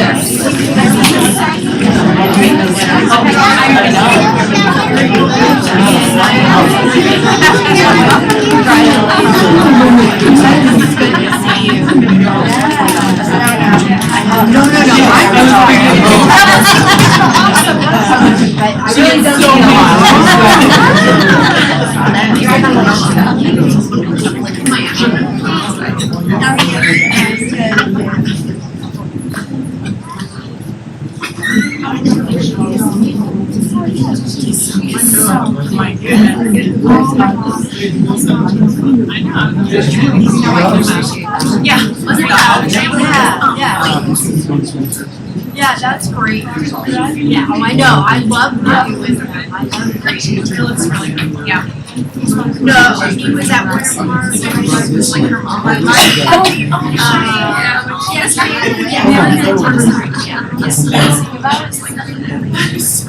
yeah, I love him, I love him. I love, he's a great cook. Yes. Yeah, he doesn't get around five. He handles everything fine. Yeah. She's gonna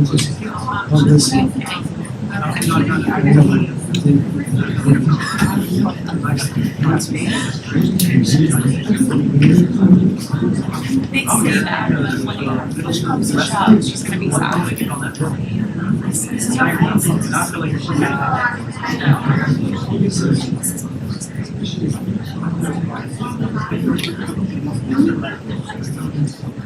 That, we are on to agenda modifications. Dr. Shanna?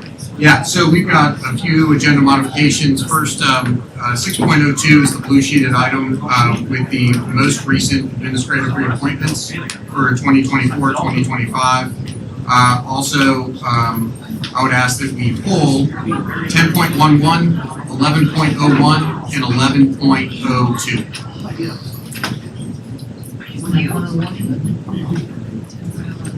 10.11, 11.01, and 11.02. Mr. Melendez? Mr. Arguello? 6.03, 12.01, 13.01. 6.03, 12.01, 13.01. Yes. Ms. Castillo? Madam Chair.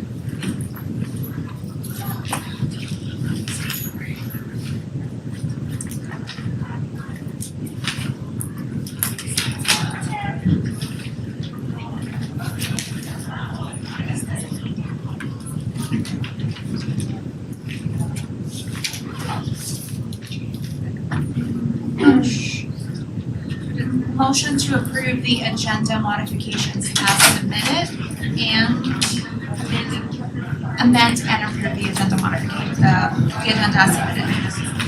I have a motion to amend and approve the agenda modifications as submitted by Vice Chair Castillo and a second by Mr. Melendez. All those in favor? Aye. All those opposed?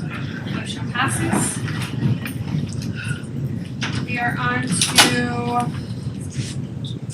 6.03.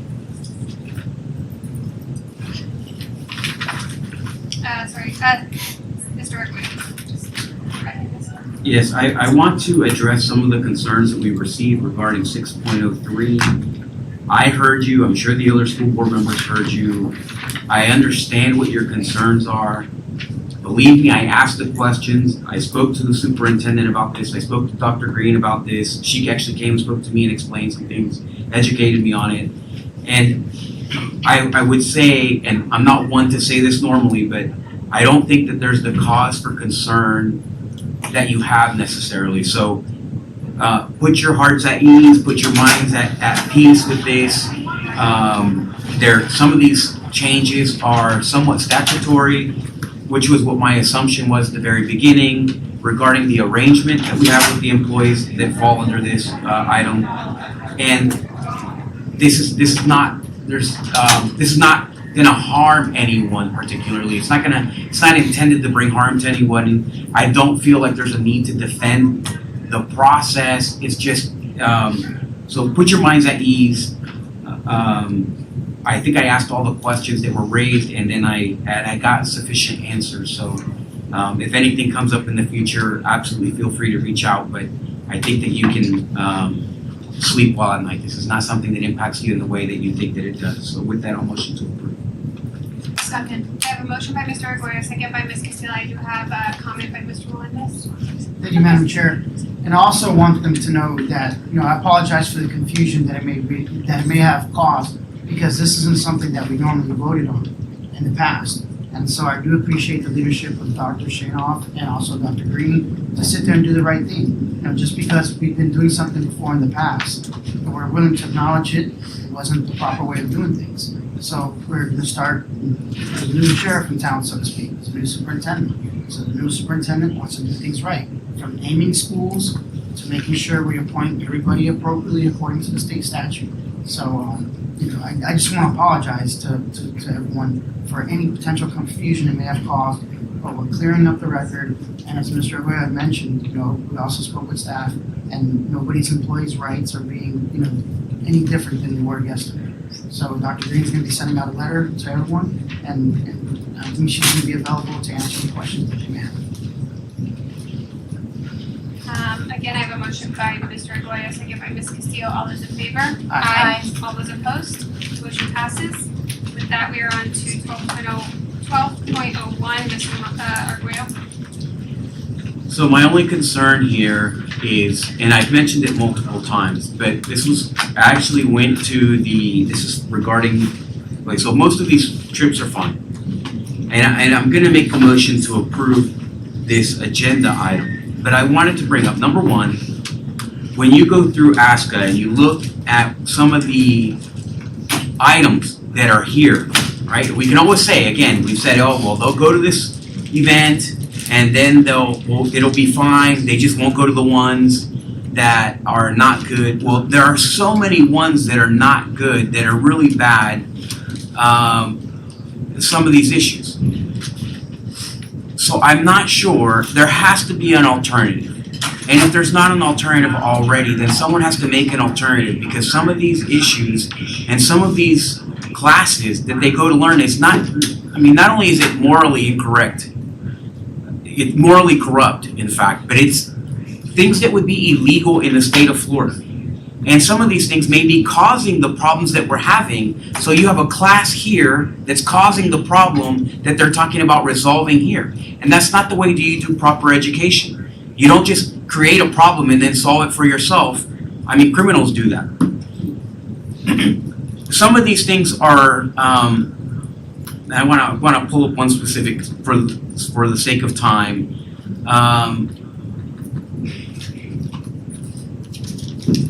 Everything in these classes, especially the ones that are pretty offensive to me, are all about race. Everything is about race. Everything is about separating people. There's nothing here about resilience in the sense that it works in real life. It's all about theories that don't work and practices that are ugly.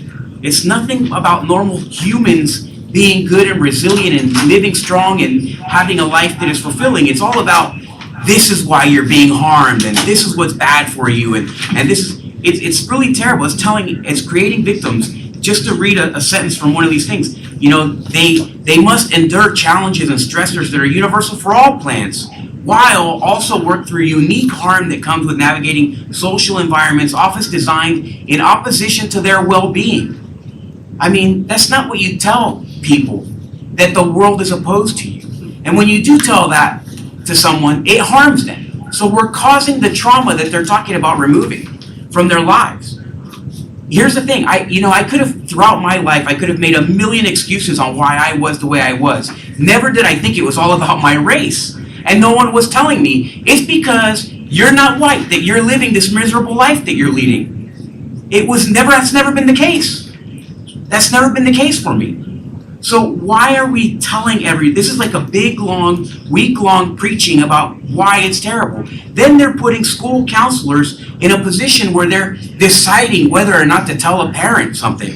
School counselors have unique and important roles in facilitating collaborative relationships with parents and guardians. That's not correct. And it's not a proper view of the relationship between a parent and a child. Anyone who has a child knows that as a parent, you decide the relationship between your child and everyone else until they're an adult.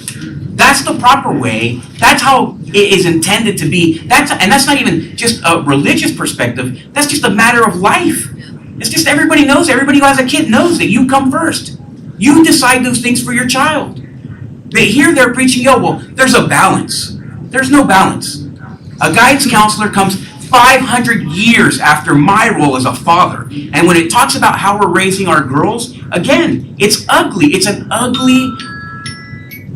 It's just a terrible method. It's a terrible narrative. And I don't think that we should be sending our people to go learn here, because this is just a terrible view of the world. It's a terrible way to view. And we are not minorities here. People of color are not minorities in Osceola County. That doesn't exist. Approved, Madam Chair. So, Ms. Castillo, I have a motion by Ms. Castillo, a second by Mr. Melendez. All those in favor? Aye. All those opposed? aye. Motion passes. 15.01, Mr. Arguello, you're recognized. Okay, so I want to just read to you the mission statement to this. And I know that I spoke to the superintendent about this. There is a problem here, all right? The superintendent acknowledged it, and we're going to bring it up, but we discussed it. But let me read to you this mission statement for how we grade, how our evaluations work. Our social mission is to end generational poverty and eliminate racial achievement gaps through transformed core instruction. That's not a mission statement of a company that is aligned with the laws of the state of Florida, point blank. And when I first got onto this job, there was literally somebody sitting in the chair next to me at that point in time who told me that he was surprised by how I read. In the end, if we make everything that we're learning about race, we're going to destroy the school system. For somebody to tell me that they're surprised that I can write and read well is not my issue as somebody of race or of color. It's the person's issue here. And if we're telling white kids, you're not going to read good anymore because these Hispanic kids are not reading well, that's a crime. That's a crime against humanity, and that should not be the way that we're practicing. But if we're evaluating teachers this way, then what's the standard? How does that work? How can we evaluate them based on the criteria that is illegal in the state of Florida? So the superintendent answered a lot of my questions about this. He explained to me that in the calculus, it's not there. But the fact is, I'm so tired of race being the #1 conversation piece when it comes to how we teach kids. It's the worst thing that we can do for Hispanics. It's the worst thing that we can do for blacks. It's the worst thing that we can do for whites, is to make everything about race, as opposed to raising the standard for everyone. We're going to reduce somebody else, and then we're going to have lower standards for the other person, so that the expectations of that person of color is less for eternity. That's wrong. It's terrible. And we should not deal with kids. We should not deal with kids in that way. We should not deal with organizations that believe that. Agreed. No, motion approved. Second. I have a motion by Mr. Melendez, a second by Ms. Castillo. All those in favor? Aye. All those opposed? Aye. Motion passes. 14.01. Motion to approve 1401. Second. I have a motion by Ms. Castillo, a second by Mr. Melendez. All those in favor? Aye. All those opposed? Motion passes. Motion to approve 1504. Second. I have a motion by Ms. Castillo to approve 15.04, a second by Mr. Melendez. All those in favor? Aye. All those opposed? Motion passes. 16.01. Motion to approve 1601. Discussion? I have a motion by Ms. Castillo, discussion by Mr. Melendez. You're recognized. Yeah, if they can, just, the document's pretty comprehensive. And I think there were no significant findings, correct? So, first of all, congratulations, because this is basically an annual audit of all the issues that are occurring in the district. And a lot of it is budgetary related, you know, when it comes to the facilities and maintenance department, keeping up with everything they have to do. And so a lot of times, you know, that does occur. So Dr. Shanoff later on, they didn't have to be right now, but out of those findings, how much of them are like in progress to get done, and some of them just aren't being done because there's not financial resources in order to accomplish it? Thank you, Madam Chair. Thank you for the questions, Mr. Melendez. So we can definitely go ahead and I'll ask Mr. Noble and Mr. Yates to go ahead and go through that. And the big thing is that we had discussed is a process improvement around the idea that there are certain requirements that should be met immediately when it comes to health and safety and what needs to be repaired within 5 hours, what needs to be repaired within 24 hours, what needs to be repaired, within the normal time frame. So we're looking at a system where we can go ahead and tier those out.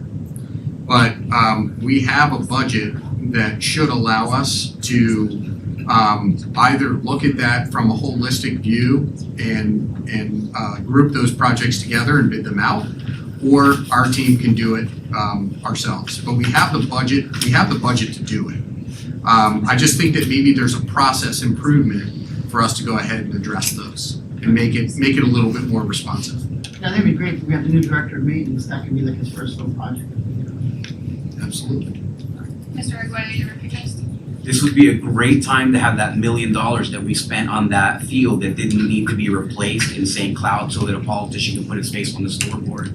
I just think that would be good timing for that. With that, I'll second the motion. Exactly. I have a motion by Ms. Castillo, second by Mr. Arguello. All those in favor? Aye. All those opposed? Motion passes. We are now on to public comment. Laura McAdams.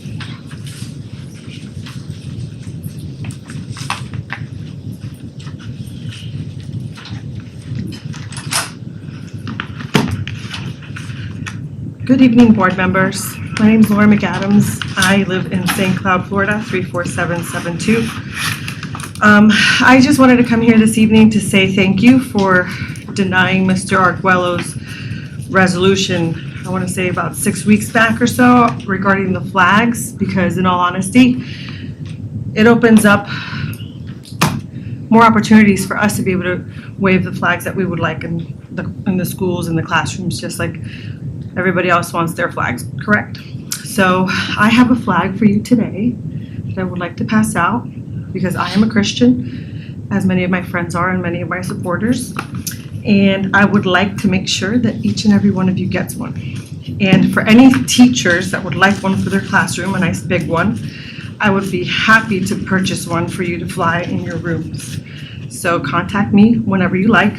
My number is 954-268-5421. I would gladly pay for one for you. Thank you. Thank you. Krista Nappins.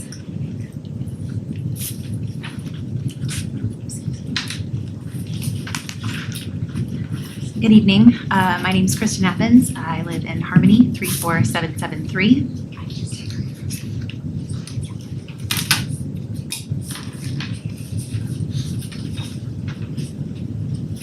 Time, please.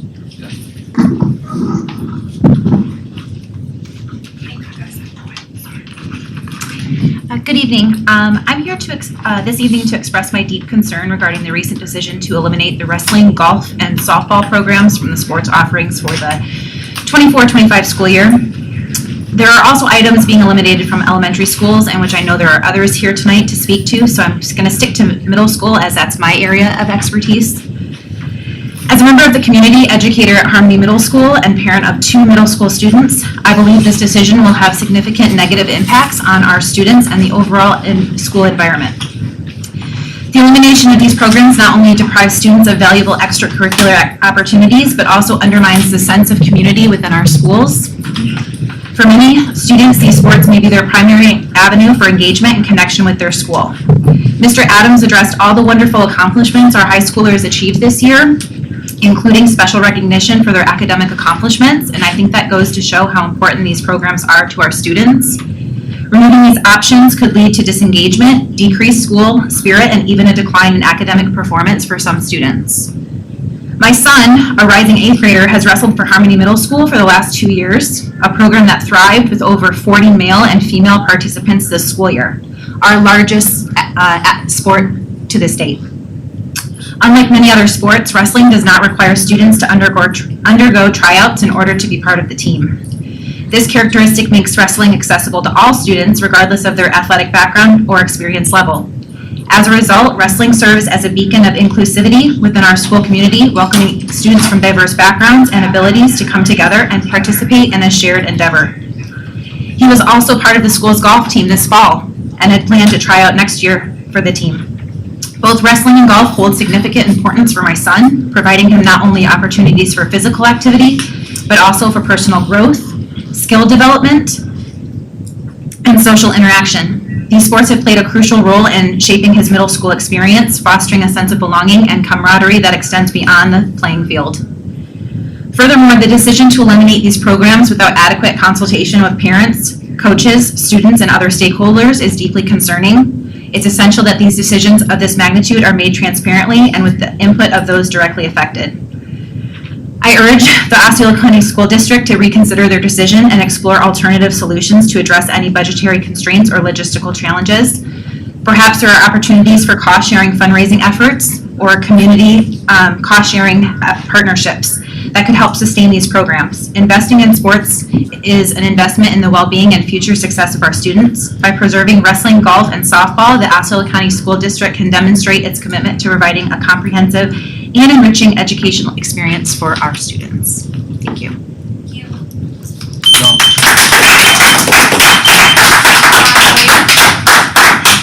Don Boyer.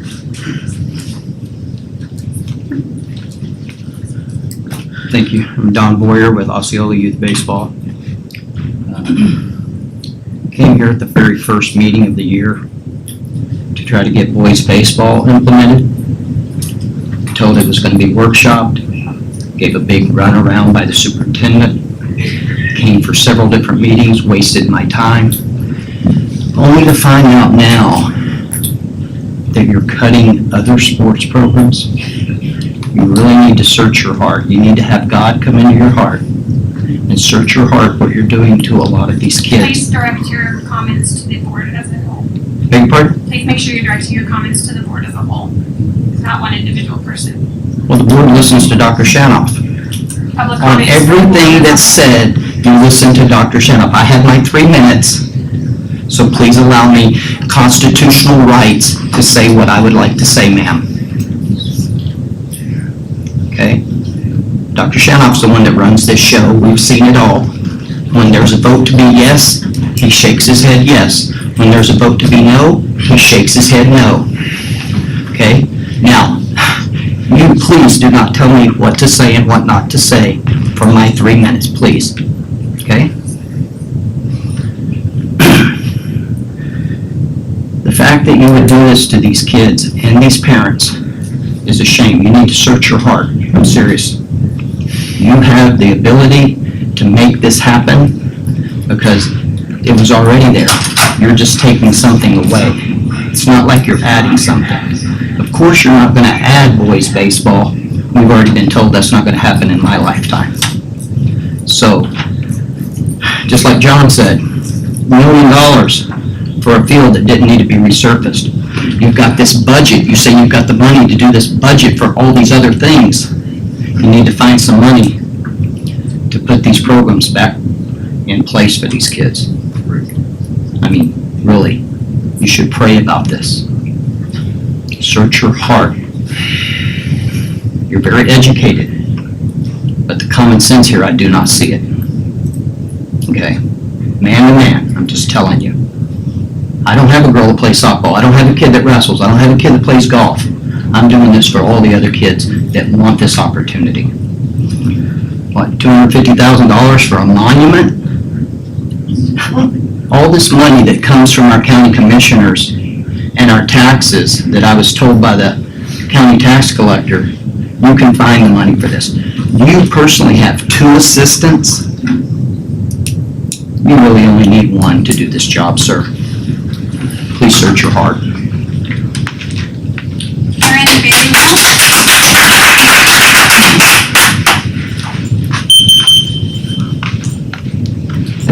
My name is Karen Berryhill, St. Cloud, Florida 34771. Good evening. I'm a teacher in this district and also a parent of a 4th grader and a 7th grader. I've enjoyed seeing various programs that have been highlighted this evening, such as fine arts, culinary, and sports, which brings me as to why I'm here tonight. I'm here today to ask you to reconsider the decision to cancel 3 middle school sports as well as elementary championships.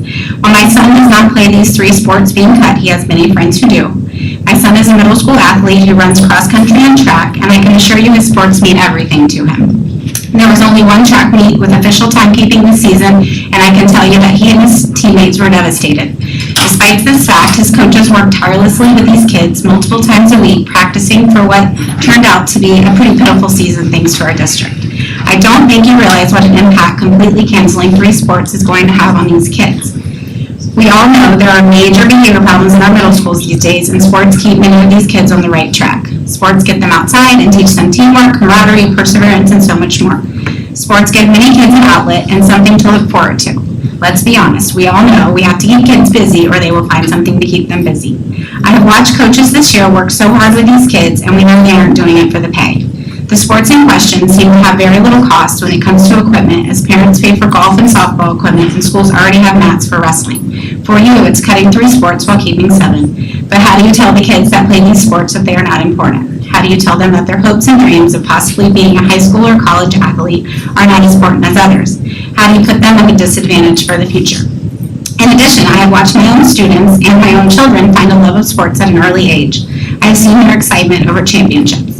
As someone who is in the trenches every day, I can tell you, as much as we push these kids with testing and stick them in front of a device, there's sadly not as much excitement about school anymore, and athletics, as well as many other programs we've heard about tonight, give many of them something to look forward to.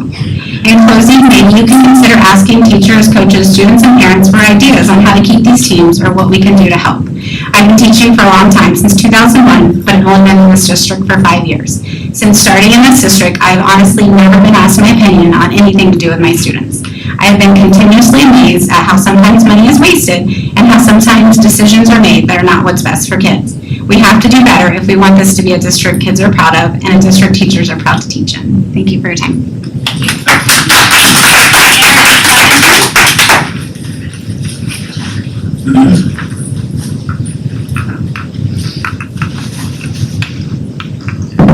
Good evening all, my name is Aaron Clevenger, Semi Florida 34744.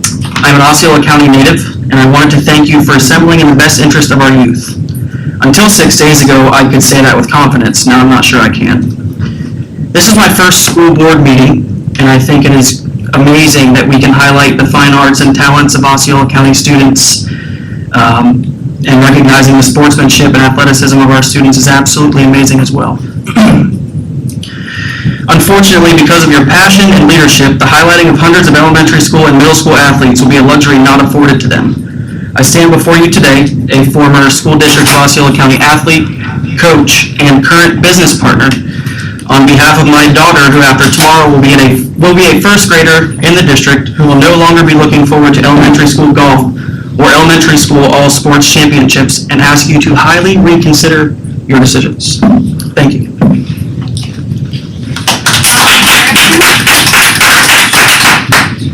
Donald Garrison. Nelly Hernandez.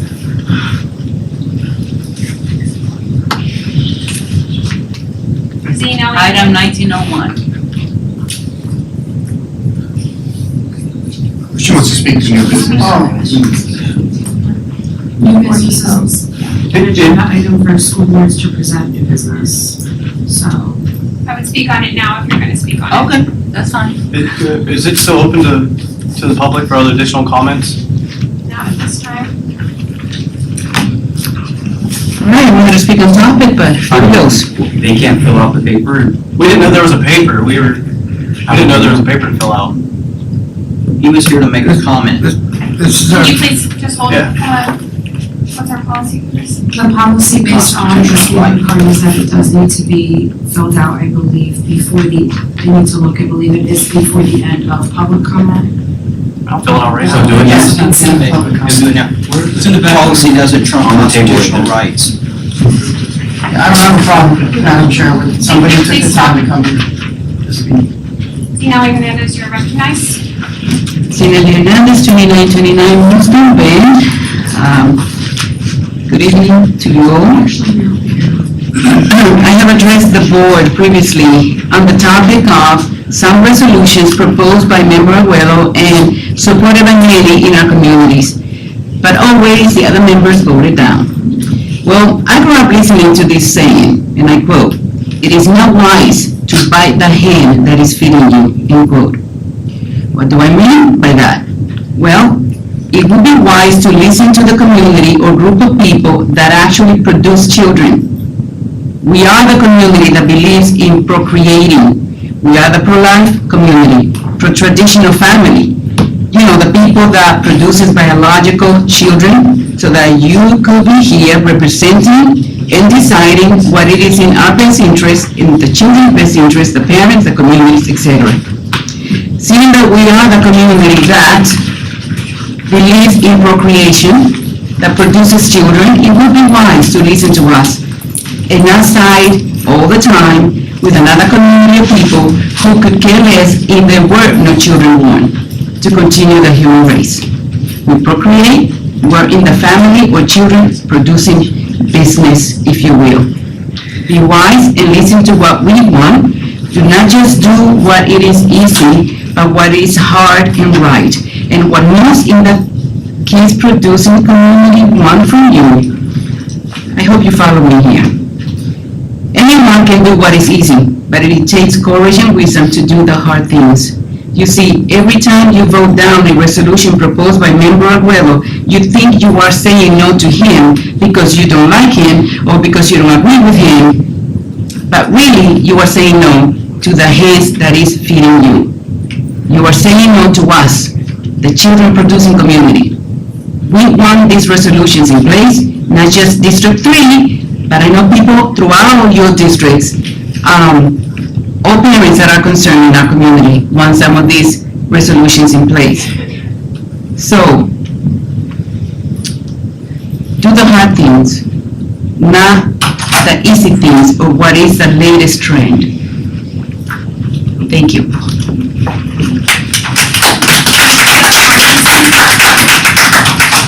Joseph Armington. They don't like me, Nellie?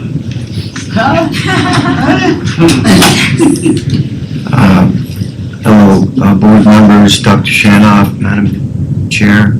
I'm a middle school wrestling coach at Kissimmee Middle School. Please state your name and your address. Oh, forgive me, my name is Joseph Armington, address 724 Shadows, Celebration, Florida 34747. Good? Okay, thank you kindly. And shame on me, this is my first ever school board meeting, so I kind of flubbed the filling it out, but, so I'm here on behalf of, wanted to make an appeal to reconsider canceling middle school wrestling. Let's see what I can get in here in 2 minutes and 28 seconds. When I was in 6th grade, our mother passed away. She was Elba Concepcion Oliveira from Ponce, Puerto Rico. And my mother was the matriarch. My father was a Navy doctor for 30 years. He served in Guadalcanal, Pacific Theater. I'm not sure why they use that terminology because I know my father was a medic in the field, and that was a very bloody battle. And all I know is that me growing up, my father didn't have the disciplinarian bone in his body. When he took us in to spank us, he would spank a book and say, just yell, kids. He couldn't do it. And so I was a young man struggling. I was ADD. I couldn't grasp any subjects, but I had a wrestling coach who brought me onto the team from physical education and made me a champion and changed the trajectory of my life, okay? So, he passed in 2017, Donald Dorsheimer, All-American fullback for the University of Miami, could have played pro football, but said, you know what, I'm going to go be a teacher. There are those in our society and our community who call them suckers and losers, but this is not a sucker and a loser. He is a hero, and he changed my life. His funeral was in 2017, and when I was sitting over his casket, I said, you know, you've been in the private sector your whole life. maybe it's time you get in the public sector and pay it forward. And so at that time, I vowed I would become a wrestling coach. And 3 years later, during the pandemic, I had applied and I couldn't get in, and I went into Celebration as a substitute teacher. And then I made my way to Kissimmee Middle School. And Coach Chambers and I have been coached there for 3 years. I'm going to tell you a story about three brothers, so I can get in under the 40 seconds. There were three brothers at Kissimmee Middle School. Two of those brothers ended up at New Beginnings. The other brother, I stopped him from getting into a fight, and I gave him a physical and a parental consent I have form. to just ask how many people were on that wrestling team, because if it was a small group of students and two of those students went to New Beginnings, that could be personally identifiable information. No. They were not on the wrestling team. The one brother was on the wrestling team with Freedom of speech. Forgive me, I'm sorry. You're fine, continue your story. Okay, so two of the brothers were expelled from school, and the other brother, and here I go again, I'm sorry, I'm not here. Go ahead. I'm not here to attack anyone, I'm trying to say that these boys needed maybe another help, some help in life. And this boy became a two-time county champion, he ended up at Neo City. And, so there are boys and girls. The fastest growing sport is girls wrestling. And we were nominally down in numbers because one coach left at the last minute. Mr. Chambers, thank you.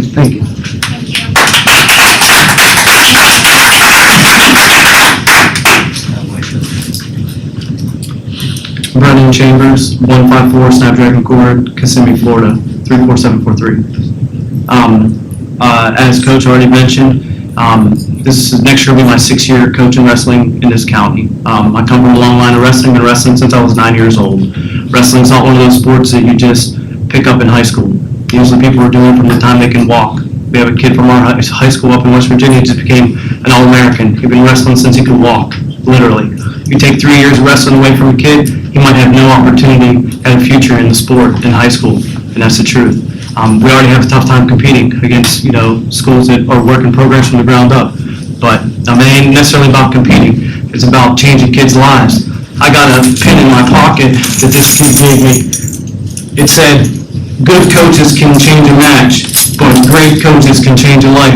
And I've had tons of great coaches that changed my life. That's why I'm still here today, 37 years old. There was one point in time whenever I could probably not even walk into a school, let alone teach it. Now I'm a chemistry teacher, and I've been teaching school at this county for many years. And coaching wrestling, and I run a chess club. I can't tell you how many lives maybe that I personally changed, and how many of those lives have changed me too. You want to talk about numbers? We're the fastest growing sport in the country. 55% increase in women's wrestling at the high school level in the last couple of years. Since 1978, there has not been over 300,000 competitors at the high school level. There is now, because wrestling is the fastest growing sport. The numbers that you guys provided in this email that I was provided from one of the board members was incorrect. The numbers were incorrect. One of the teams wasn't even represented. They had 15 kids sign up, they probably weren't even in that count. There was 130 kids in the county championship. The stands were packed, you should have seen it. It was exciting, it was exhilarating. I could go on and on and on. You want to do some math? I'm pretty good at it. I teach chemistry. $31,000 is what you said that it costs for these three sports. $700 for a coach, times it by 8, that's $5,600. Add $1,000, that's what Coach Tribbett told me it costs to run county championships. $1,000.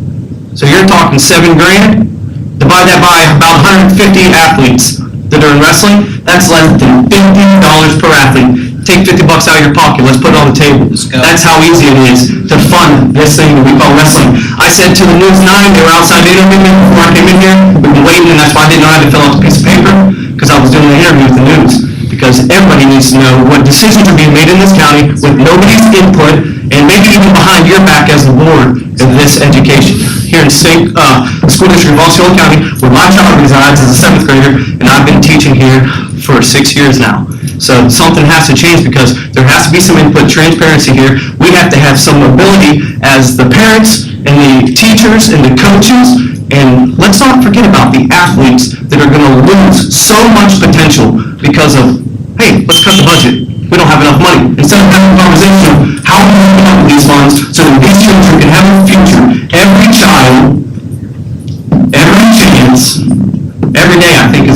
if I've got it correctly. How many opportunities are going to be passed up because of this when we don't follow our own slogans? We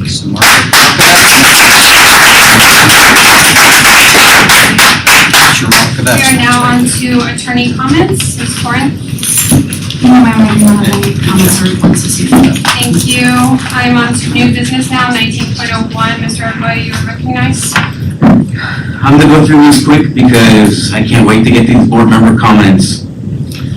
Scholastic book fairs. At the last meeting, I talked about this issue where we had books that were clearly outside of the state statute. There has to be some way, I would recommend that the attorney begin to look at our contract with Scholastic or with any other vendor of this type so that we can make sure that they are adhering to state statute when presenting books for sale to our students. Especially because book fairs are small kid things, they have ugly books in access or accessible to these young students is definitely terrible. So I didn't get to write the resolution for this. I will present one, but more importantly, I think that we need as a school district to ensure that these vendors, the vendors of these types are adhering to state statute. Direction I believe we all received after the last meeting was that there needs to be some type of motion that you are asking for by the board on this item. So do you have a motion, Mr. Arguello? Sure, okay, then I will motion that the school district of Osceola County review its contract with Scholastic Book Fairs and that we enforce the book fair vendors to adhere to state statute regarding the books and materials that they offer students. Mr. Arguello, I can respond to that without a motion. I did send an email out on May 20th that stated that in order to determine that the books are inappropriate and then take action with Scholastic based on any contracts that a member of the community would need to utilize school board policy 4.22 and challenge the process for the That's educational untrue material. because this is a third-party vendor and that state statute does not apply to third-party vendors. This is not a book that we are in control of. These are books that are on the shelves in a store. These are not school books.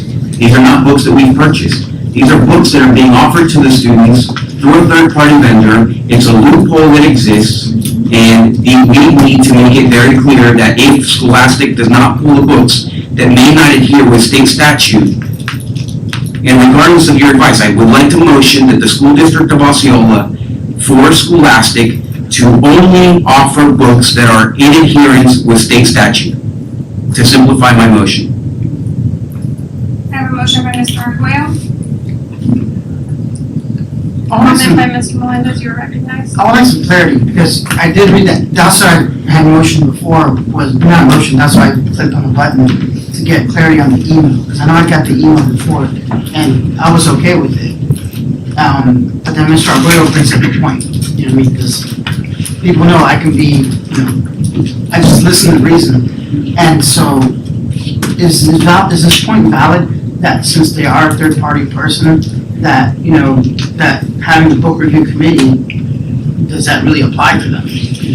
So, Mr. Melendez, any book that would be offered in our schools, especially in our libraries, and for instance, in this situation, the students go to the book fair as part of the school day. Therefore, it would be considered instructional materials. In addition, in order to point out to Scholastic what books may be inappropriate, it would be incumbent on the school district or a member of the community to point out what book that is. And then the school district, if it determined that those books that were brought to the school district's attention did in fact, were not upheld through the book review process, then that would give the school district the option to say to Scholastic, you are responsible to adhere to Florida law. Pursuant to Florida law, the book review committee has considered A, B, and C books and determined that they are not appropriate to our standards, and therefore you violated the contract.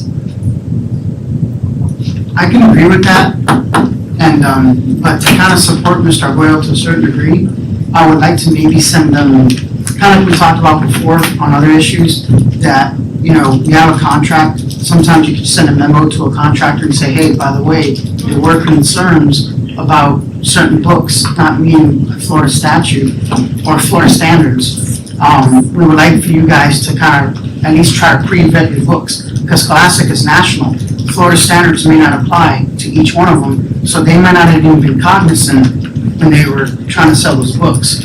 But maybe we should send them a letter to make them cognizant, say, hey, wait a second, we appreciate that you're a national company, but whenever you're delivering books to Osceola County, we have to adhere by state statutes. Because I can kind of sympathize with them to a certain degree, because it really shouldn't be our job to read every book that Scholastic is coming. Scholastic should take ownership of the books that they're providing in Florida and take ownership of that and say, wait a second, before I provide the book to a state, they need to make sure I comply with the statutes. So with that, I will support Mr. Arguello's point that I would like to, I don't know, maybe amend his motion, or maybe if you can do it, but I would like to actually proactively send them a letter saying, please pre-vet your books to make sure that they comply with Florida standards before you even place them on there. Because yes, we still want what you said. If for some reason a book flies through the crack, I still want a parent with the ability to identify, hey, wait a second, that doesn't do it. But I don't want us to be the police to always watch what Scholastic does. Scholastic needs to be proactive in understanding what the laws are and try to pre-vet it as much as they can. So that way there's sort of a degree of protection from both ends. And was that clear? Absolutely, and that's something that can definitely be done if the board so votes to do so. Yes, so I don't know if Mr. Arguello wants to amend his motion to include that in there, or do we? Mr. Arguello, you're recognized. That is terrible legal advice to say that we are going to start doing something that we're not authorized to do by either statute or by responsibility. We have no responsibility, nor do we have control over what Scholastic has in there. That's the reason I'm raising the point, because Scholastic can put anything they want in that motion according to what their contract is with the school district. And right now, they're not adhering to Florida state statute, in my opinion. So what you're telling me is now we're going to ask somebody from the community to unknowingly come to an event that's made by a vendor so that they can look through the books prior to the students having an opportunity to look through the books, so that they can begin a review process of the book in accordance with a policy. That's ridiculous. We don't have any authority to tell Scholastic how to do their business. All we can do is govern the contract and say, you know what, you must adhere to the contract, and you cannot violate state statute here. What is so difficult about saying, do not violate state statute? That's all. Scholastic book fairs, if you're going to come on campus, do not violate state statute. Do not bring any books that violate state statute. That's all. But instead, what we're going to do is tell parents that they're responsible for coming to the district for us to do something that we're not responsible for doing. I mean, your job is not to protect Scholastic. Your job is not even to protect the school district. Your job is to come here and protect the school board members for making a bad decision. But right now, you're giving horrendous advice telling us that we can't enforce a vendor of the school district to comply with state statute? Exactly. I mean, what is going on here? Are you like in some way involved with Scholastic that you're going to represent them at the same time? Of course not. So how is it that you're going to tell us that we cannot enforce the idea that a vendor is going to adhere to Florida state statute? You're going to tell the school board members of Osceola County that we cannot enforce state statute, that we cannot ask a vendor to follow or adhere to state statute. Is that your advice? Mr. Arguello, we can always, again, reiterate to a company or a vendor that they need to adhere to state statute. But you're telling now a community member to come to the school district. Sir, I did not interrupt you. If I am going to go to Scholastic and tell them that they have violated state statute, I need to have some sort of evidence. I can certainly remind them that they need to adhere to state statute, but before I go to Scholastic and say to them, you have violated state statute, I would need some information to present to you. Or you could just send a letter saying, Scholastic, make sure that you don't violate state statute. Which is exactly what I stated to Mr. Melendez a moment ago. Okay, so then here's my motion. I'd like to motion that the school district of Osceola write a letter, a memorandum to Scholastic Book Fairs saying that they must adhere to state statute with what their offerings are to the school district at every single one of their events, and any vendor who is like Scholastic. Thank you, Mr. Arguello. Ms. Castillo, you're recognized. Okay, Well, at this point, I don't think what I have to say really matters. I was just going to clarify what Mr. Melendez said, which sounds a lot like the motion that Mr. Arguello made, which is just sent a memo to Scholastic to delineating what the statute is, which is something that we do for all of our vendors anyway. So just wanted to confirm that that's what you were saying. Okay. Right. Yeah, and the only thing I wanted to add to that was, if they were gonna send something in the future, to take a proactive step to make sure that they're not sending us, material that violates the statute. So I don't wanna just say, hey, make sure you comply with state statute, but just sit there and say in the future, if you send us books to be sold, please be cognizant that a Florida state statute may be different than other states that you work with. Please make sure that you're taking steps, proactive steps, to make sure that the book doesn't slip through the cracks. Thank you. I have a motion by Mr. Arguello. Do I have a second? Second. I have a motion by Mr. Arguello, a second by Mr. Melendez. All those in favor? Aye. All those opposed? Motion carries. 19.02, graduations. So I was disturbed I went to almost all the graduations, and I'm disturbed having an elected official on the stage who wants to honor the students. Okay, I'm not so offended by it. But to have somebody make a speech in their absence on their behalf while they're running for office, to me is completely inappropriate. This is not about the politicians, it's about the students who are there graduating. And to be honoring people and saying, oh, so-and-so gave us money and so-and-so gave us money, or all these things, I thought that was truly bad form. I don't think that we should allow politicians to use this as an opportunity to campaign. It's inappropriate. It adds to the inconvenience to the parents.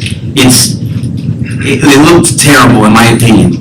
And to have a 30-second or 3-minute long commercial for a politician while he's running is just horrendous that we would allow that to happen.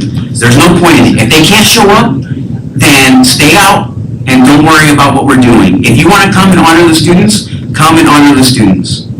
So I'd like to motion that we revise this policy to state that there will be, that any elected official who chooses to come to the graduation may come, then elected officials who cannot come cannot campaign during that process by announcing their names or doing highlight reels for themselves. I have two people on comment for right now, but I would like to take privilege here and state that I attended all graduations, and as far as I can remember, there was no elected official that took the podium or made any kind of statement publicly to our students, our attendees, anything like that. Dr. Shanna, can you confirm that? I'm forgetting something? I did not. The only speakers were the salutatorian, valedictorian principal, and possibly a senior class officer. Thank you. Mr. Melendez, you are recognized. Yeah, because I was thinking the same thing too, because only, in addition to not only them speaking, but only the elected officials were on the stage. Like, I remember Congressman Soto's aide didn't come on stage. We did have a little area for people to come in. Like, we have staff members that go to the graduation that don't go to that school. We let them come in. So I don't remember ever a non-elected official even being on stage. So I think it's a moot point what he's saying. And then not only that, but every elected official that was there only attended if they were in the respective district as well. Because Representative Stark only has certain schools in there, so she didn't go to every graduation. Now, Senator Victor Torres represents all of Osceola County, so he could, at least to me, that's like the policy. That's not really written down, I don't know, maybe it is, I haven't read every single policy that exists, but at least what was being practiced was it has to be an elected official with the school in the district that they represent. And so for them to be there, and I don't remember any of them speaking as well, and I do remember aides being there, the aides weren't on stage, they were invited to attend and were sitting in a separate section. So I don't think that needs to be changed, because I do want to have professionalism and decorum, to the elected officials that support our schools, and I'm not going to create a practice of dividing up, elected officials that are campaigning versus not campaigning, because they're always campaigning all the time, theoretically, because the minute you win, you're in office, you're technically campaigning and to a certain degree. So to do that is not really necessary. Thank you. Mr. Arguello, you're recognized. Yeah, the very first graduation, I think that there was like a very large mention to Darren Soto, who was not at the event, who had an aide there, and they were talking about all the things that Darren Soto had done for the district, right? The other thing was that they would announce politicians that were there, that were not, there are announced politicians who were not there. So I think it's totally unnecessary. Anybody with any level of sophistication at all knows that if you're having your name mentioned on stage, right, and you're not there, the purpose is to gain votes. That's the whole reason, is to announce to the people that you're there. And I just don't think that that's the place for it. I think that, I mean, I know everybody wants to be, the day that I am running for office, I want to make sure that I can go and take advantages of these favors. But that's exactly what it is. It's a favor. It doesn't belong at high school graduations. Parents should be able to hear their kid's name without the interference of anybody going there and schlepping their campaigns. I don't believe that they should. Ms. Castillo, you're recognized. Just want to confirm once again, because I was at not all graduation, but I did go to quite a few of them, and I went to the very first graduation, which you, Mr. Arguello, was not present at. So, where was the first day? Was that OXA? Was OXA? First graduation not at was OXA, but I think he's talking about the next day where we had 2 graduations. If a principal stated in their comments something relates to, Thank you for giving us $100,000 for something. I feel like that is up to the principal to state. I don't have a problem with it. Okay. Do we have a motion on this item, Mr. Arguello? Yes, I motion to not allow elected officials to campaign during graduations by mentioning when they're not in the presence of the graduation. I have a motion by Mr. Arguello. Do I have a second? Seeing no second, motion dies. We are now on to board committee reports. Do we have any board members that have committee reports to provide? Mr. Melendez? I sit on the Education Foundation, and so we had a good meeting where everyone was kind of getting together, talking about ways, because this new school year starting, and they talked about all the scholarships that were awarded to all the students, and so they're really excited about what those students are going to do next because of the fact that we helped them get to the next level. But one thing that they wanted to do was they realized that the county is growing and there's a lot of new teachers. So a lot of folks don't know really about the foundation yet. I mean, those that know about it, know about it. But if we did a poll of every single teacher, they may not know. So one thing they would like to do is during new teacher orientation every single year, because they could be homegrown, they could be brought in from somewhere else, if they can be a part of that to a certain degree, maybe have like a table there, just say for 2 seconds, hey, we're the foundation, we're here to support you and help you out. The same thing with the welcome back for the admin. When we get the admin back for that year, they just want that opportunity to maybe have like a little table, 2-minute speech, not something too long, but just letting them know that the foundation is really, really supporting the school district. I mean, they're basically there for that purpose. Can I confirm with staff real quick? I think they do that already. New teacher and, I don't know about welcome back, but I think new teacher, I've seen them before. Yeah. Foundation. But I'm not sure, but if that can be like a thing where they have a table there and actually can maybe speak during one of the sessions or something like that. Mr. Melendez mentioned this to me after he attended the meeting and asked that we follow up to ensure that happened. I think they always sponsor one of them. We want to make sure that they have a presence, yes. Thank you. Correct. And one of the reasons for it is because when I started, talking to some folks across the district, and I told them, hey, I'm on the foundation, because, you always hear about some teachers saying, I don't have money for supplies, or I have to spend my own money to get supplies. And I tell them, you might be good for teaching. And then, I don't want to call anybody's name out or anything like that, but some teachers were like, well, if you live in St. Cloud or Poinciana, it's tough for me to drive all the way from that area to come to the foundation to utilize it. And then I spoke with Dr. Shanoff, he goes, well, there's a special bus, or there's I didn't even know there was a vehicle. See, I didn't even know that. There's some kind of vehicle that travels around the district that can deliver supplies if you fill out that form. And so, I can't even explain it to you because I just heard it really quickly. Council Boy Express.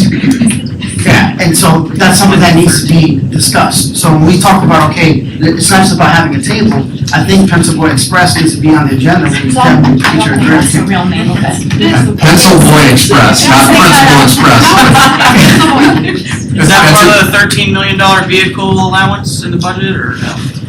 Thank you. So, but that's the point, is they just wanted to let you know that. Okay, and so that's the end of my committee assignment, and I do have just a regular board member comment, but I wanted to do the committee assignments first.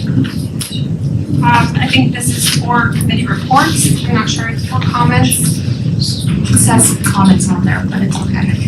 We should Okay. change that. Yeah, and so I just wanna, just make a quick comment as well, on middle school sports, because I know it's been an issue. The way it was presented to me is not so much a financial decision, but more of a participation decision. Because the reality is, in order for a true sport program to happen, you have to have participation and numbers in all the schools. So if one school is at full strength and another school doesn't even have a team, it makes it more difficult to have, an adequate tournament. And so when I spoke to Mr. Adams, I go, well, what if somebody like say Harmony is really excited about their program? Can they still continue a program at their school?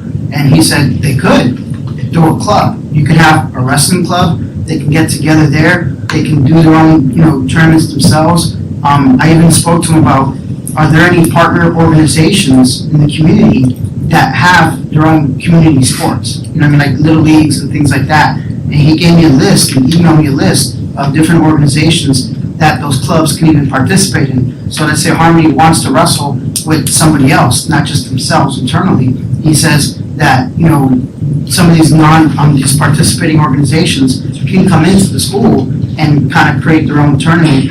And we can even have something on Facilitron, depending on if they're using nothing but school students, that they can even get a discount on the rate that they're using the facility for.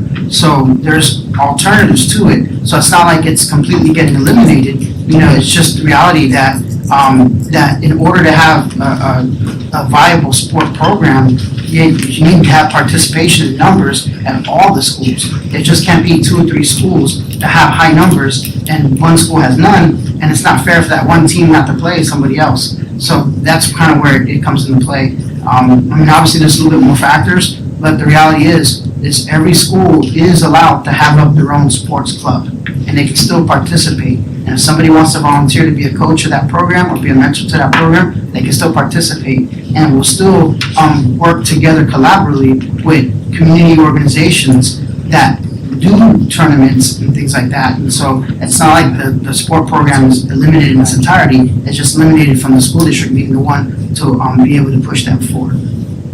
And correct me if I'm wrong, Mr. Adams, if he's still here. Yeah, if that was inaccurate, or if I misrepresented anything, please let me know that. Thank you, Mr. Argoya, you're recognized. Yeah, regarding the sports, I think that everything always comes full circle, right? My whole career in public service, and in my career came about because of a school which cut out its sports programs. At that time, it was Valencia. I worked for the paper. I wrote a big story on how they improperly cut the sports program from that college, and it won me a collegiate Pulitzer Prize. Now here I am, I don't know, maybe 10 years later, actually probably like 30, but nonetheless, here I am again, and the problem here is the method in which this was done. So I had a conversation on Monday, let's say, I received data on Tuesday maybe, by Wednesday it was being announced. Maybe that's not exactly the time frame, but it was literally within the same, a week, less than a week period, saying that, or the announcement went out saying that we were cutting sports. That's not how you eliminate something that's important to people, whether it's at one school or it's all the schools. It's not how you do it. That's not a proper process. That's not a process that has respect for the community. It's not a process that allows people to feel good about the decision that's being made. That is a process that I don't want to say, Dr. Sharon, I want to say everything with total respect for you because of all the great things that you've done. To me, this is not a great decision. It's not one that I can support. If you don't involve the community and then you drop this on somebody's head, you can only expect that people are going to be upset. And this is just, you can't feel good. It's hard for me to support somebody going down. It's kind of like all the other things that I come here and I speak out against. The majority of them, the genesis of their problems is the fact that there's a lack of transparency. It's just like this ASCA. They have no transparency in what they're doing. So now, this is a lack of transparency in how we're cutting the sports program. This is, what you would do is announce it. Listen, next year, go find something for your kids, because next year, we're not doing it.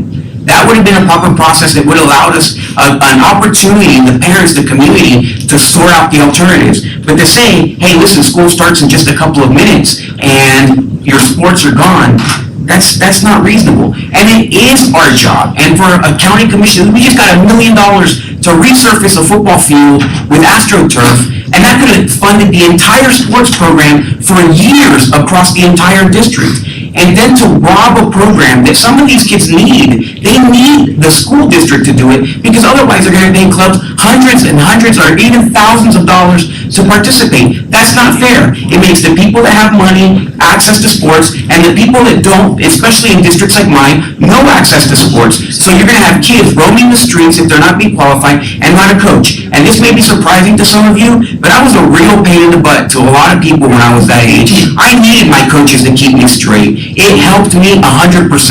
And to rob that of so many members of the community, this affects my district more than any other district in the county, and it's absolutely, it's just not the way that you do something. So if we're gonna have a process that touches so many people in a negative fashion, it needs to be something that we talk about and discuss. Otherwise, it's just like it was a year ago, more than a year ago, when we would make all these kinds of crazy decisions. Many people would be harmed, and then people were, at least, to your credit, Dr. Shanoff, at least people would come and speak. Because more than a year ago, people were terrified to come to that microphone because they knew that the previous administration would have chopped their heads off as a result. So that's one positive step. This cutting the sports program is just not one that I can support. We need to keep it on, allow these parents an opportunity to find the alternatives, develop the alternatives, provide them with the relationship so that they can do some kind of facilitron action, and that there's a possibility for people. We can't just pull the rug out from families and then expect them not to be angry. It's unjust, and it's unjust to my district more than anyone else. I should have been the first person that was told that was going to happen, and I should have had an opportunity. I mean, I have a town hall coming up, 2 town halls, one June 9th, one June 29th, and it would have been great for me to be able to tell the families that then. But now, I'm going to be hearing complaints about something that's already dead. So I also make the plea that we bring the sports programs back, and then we tailor some kind of program, we talk to the community, we sort out a solution before we just cut everybody's head off or pull the rug out from beneath them. Please, yes, please. Do we have any other committee reports? With seeing no more committee reports, this meeting is adjourned.